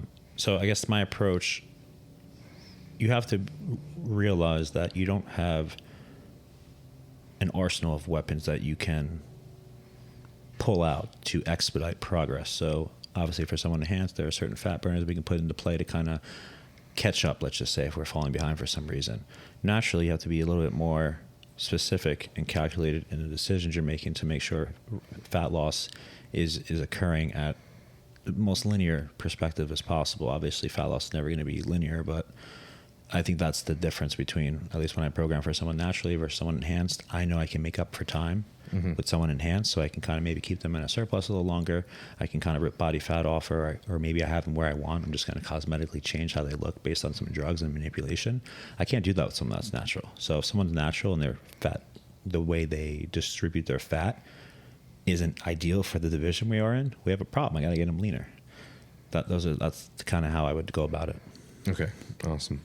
KST Mario asks how it feels to coach all these top influencers and how it feels to have Nick on your roster now. I'm the shit. No. I always, at the end of the day, man, like I said, I think I'm a firm believer that opportunities present themselves for someone that deserves them. And I would say that I never thought I deserved those opportunities. I just wanted to make a difference in people's lives. And I was fortunate enough to be in the right place at the right time, have meaningful conversations. As I mentioned, the things that people are seeing now are a result of years ago I planted the seed with Nick. And I was his friend first and foremost. That's what I was there for. Yeah. It wasn't a coaching thing. I could care less if I never coached him again. I just want to see him be the best that he can be and be coached in a way that helped him get to the highest level possible. So, you know, to be able to have the opportunity to work with all these people, I think one thing that people mention for the influencers, sometimes people come off a certain way through their reels or, you know, on social media. And people ask, oh, is this person really an asshole? And I'm like, no, this person's actually awesome. So a lot of the people I work with or that I choose to work with, because at the end of the day, when someone asks me, if I don't want to work with you, I'm not going to work with you. If I don't think I can actually genuinely help you, I don't want to waste your time, because that's what's most valuable is your life and your time. So when I work with these people, I'm more so honored that they're choosing to believe in me and putting their trust in me the way I asked them to, regardless if they're an influencer, regardless if they're an Olympian. Who is your best client? Best in what sense? Genetically best as in... Parentheses, Kyle from Boston is from Kyle Taylor 73. Interesting. I have a lot of really good clients. You know, my favorite clients are the ones that they just check the boxes daily. They do the best they can. They might not be the best genetically, but they are always very transparent. They're upfront. They're meticulous with everything they do. Their check-in is on a Friday, for example. They check in no matter what at 7 a.m. Hey, coach, I sucked this past week. I just want to let you know. Here's my check-in. That is what I admire the most. So those are the clients that I love, and I have fortunate enough to have a lot of those. And I also have some bags of shit, but you know.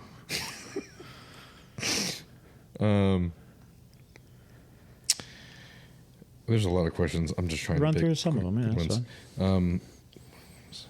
What are ways to know when your body doesn't respond well to certain food? From Herms. So, I mean, you obviously have the most severe symptoms. You're going to have some type of distension. I always look to bowel movements. You have markers that could be off. Like I said, if you get someone's gastrin, so low stomach acid, hypochlorhydria, that is going to, if not addressed, lead to a lack of progress. So sometimes people might be eating something, and again, I always think of, you ever see the movie Hitch? Yeah. Where Will Smith, I think he likes shellfish. He had shellfish allergy, and his ear like blew up. Yeah. Those are like significant, extreme reactions. Not every reaction is that significant and extreme. Obviously, his weight probably went up, right? His inflammation. Yeah. Sometimes there's things underlying that you don't realize, like Rice Krispie treats. I used to use them a ton. The reason I don't use them during like peak week and things like that, because there's palm oil in it, and for a lot of people, they have an allergic. They have a sensitivity to palm oil, so you don't know until you're super lean. But I don't fuck with that, so I just pull it out, right? So that's things to consider. But in the general sense, like I said, pay attention to your bowel movements. Pay attention to how you feel after each meal. It's crazy that once I've started really honing down, doing elimination diets, eating the cleanest, and then finding the foods that work best for me, just how great I feel. But now, you know, you just feel really dog shit when you eat the smallest little ingredient that doesn't work well. Your body gives you. Your body is very telling if you listen to it. It's awesome and frustrating at the same time. How many cookies have you eaten in one sitting? I don't know, too fucking many. I haven't honestly had crumble in a really long time, because again, when I do eat like that, I don't feel good. Yeah. So I try to prioritize. Like, I'm very on point with everything I'm doing now. Like, I have goals. I'm getting older, so I can't fuck around. I love eating cookies, but I don't like the result how I feel 24 hours later. That's what people don't see. Yeah, Grant. This is from Grant. Figured. KSC Meyer asks, if Sam asked him to coach him for his first show, would you do it? Sam Slick? Yeah. As long as our conversation was positive. Yeah, I'm not opposed to working with anyone. There's no like barriers to entry. My main thing is, if you come to me and all you talk about is gear, or if I get people sometimes that come to me and they say, hey, I know my body very well, I just need you to keep a second eye. Get the fuck out of here. I'm not, like, why are you talking to me? That's kind of crazy. Have you had that a lot?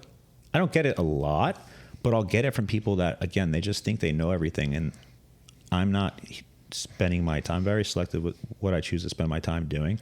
And I'm sure as hell not going to try to convince someone to trust me. That's on you. You don't need to trust me. That's fine. Do your own thing.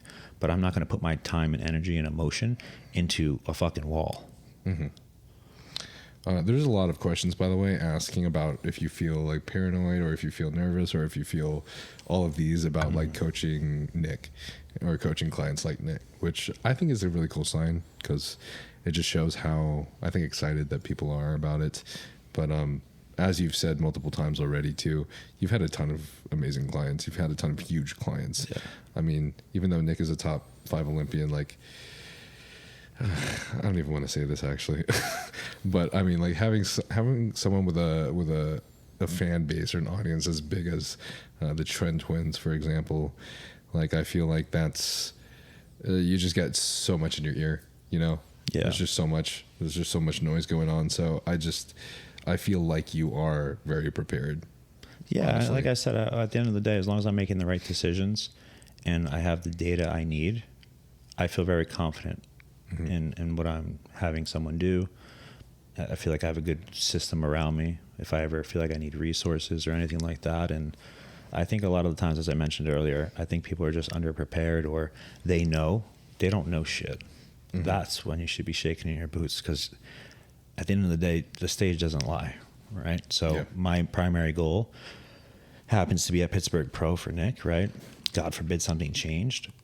I want to make sure that the next time Nick is on stage, he is at his best ever, because he can't afford to not be at his best ever. It may not be the best package we are capable of bringing because it's our first time together, but I want to put him in a position where he can only build from there. And I think sometimes when he originally approached me, he wanted to do the Arnold. He was like, "What do you think about it?" I said, "I can't help you do the Arnold. So if that's what you want to do, like, I will help you find someone, no problem. But I don't feel confident enough to trust that your body's going to respond based on whatever the fuck was just going on." So I always want to put people in a position to succeed and be the best version of themselves, because that's what brings me happiness. And if he doesn't do well, or if you didn't do well, I feel guilty, because I'm like, damn, I allowed that to happen. At the end of the day, I feel like I have the final say. Now, could you tell me to fuck off and fire me? Sure.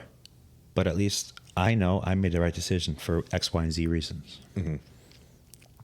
Brass E250 asks, tell him I missed the old podcast you used to run and that I want you as a coach one day. He's probably referring to the Iron Bros podcast I used to do with Anthony. Yeah, I remember that one. So, yeah, we did it in person. I mean, we'd like to bring it back. It's just, time commitment. And then, time moves fast, man. Yeah. Some of these questions are kind of funny, though. It's because, like, I know they're hard to answer. And like, he asked, like, what's the hardest person you coach and what's the most stubborn person you coach? I think we can figure that out, because I presume they're asking not based on a random person. They're asking based on a influential type person. So probably the hardest thing is getting people to adhere and understand. A lot of the times people just don't understand why something's important. They're like, I didn't know that. And they're very genuine about it. Like, I didn't understand this. Yeah. Cool. That's why I'm here to explain it to you. If I wasn't going to spend the time doing that, I wouldn't waste my time doing that. But I know going in usually, like, okay, this is going to be tough, but I'm confident in that. That's great too, because I remember just 5-10 years ago, there were a lot of coaches that would just say, just fucking listen. I think that, I think Jared mentioned earlier, I think sometimes I'll get a lot of people that mention, like, hey, like, you answered my questions, or you tell me I could ask questions. Like, I couldn't ask questions of my last coach.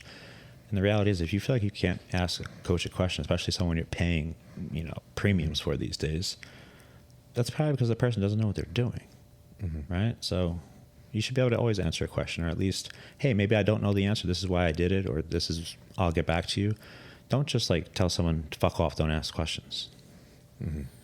Let's do a couple more real quick. JFC 0507 asks, what's been the biggest protocol change you've had to do for Nick since he left Matt?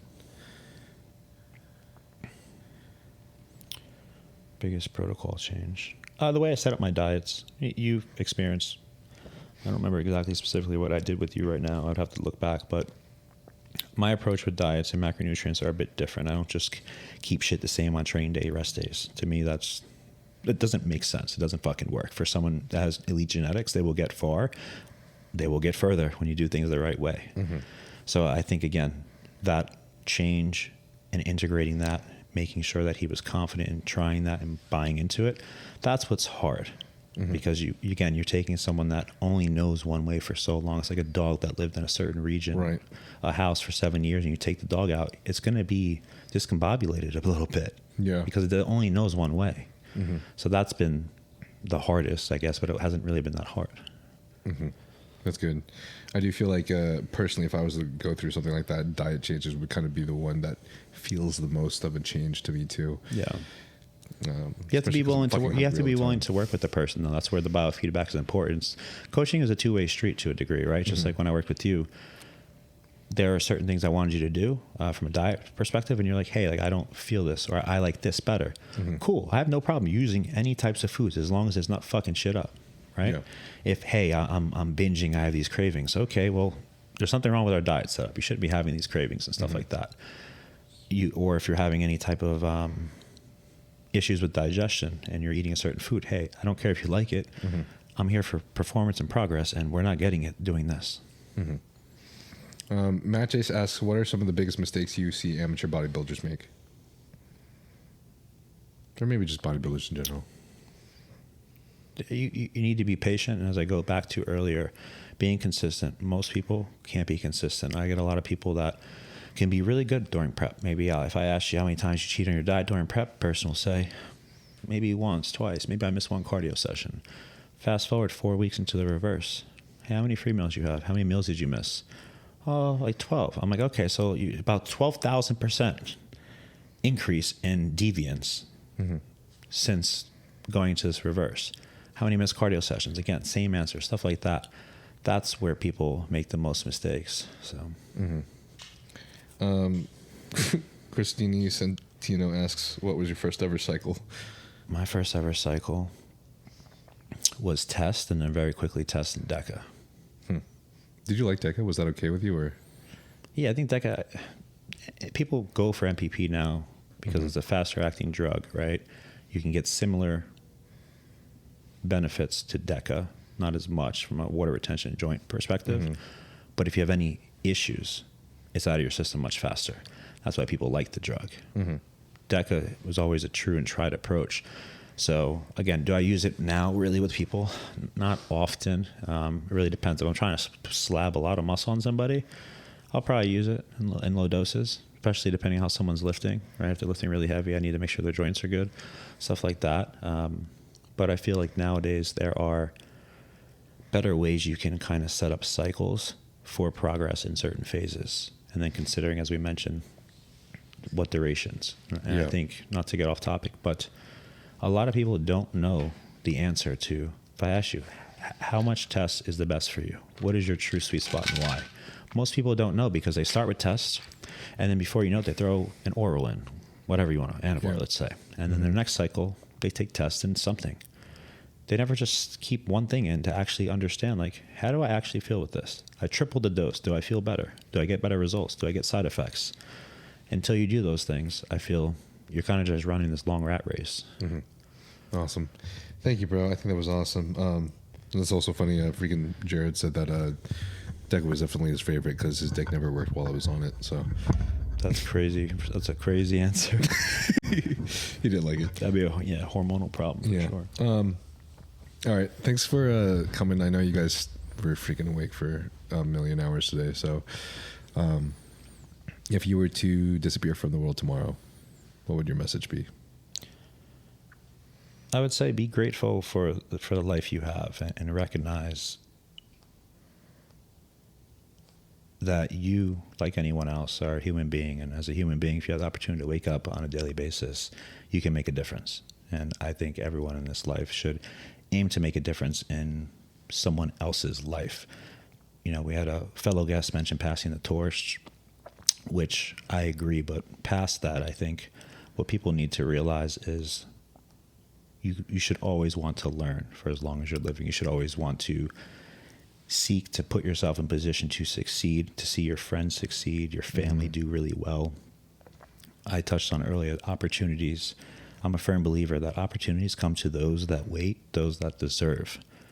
I don't necessarily want to say that that isn't always the case, but if you truly believe in yourself, which I think a lot of people lack, that's when magic starts happening. And I think a lot of us just don't have full confidence in who we are. And the more you could look in the mirror, the more you could realize that you're a human being just like me, you can get very far. There's no difference. We all spend our time, or there's a saying out there that time is the most precious commodity.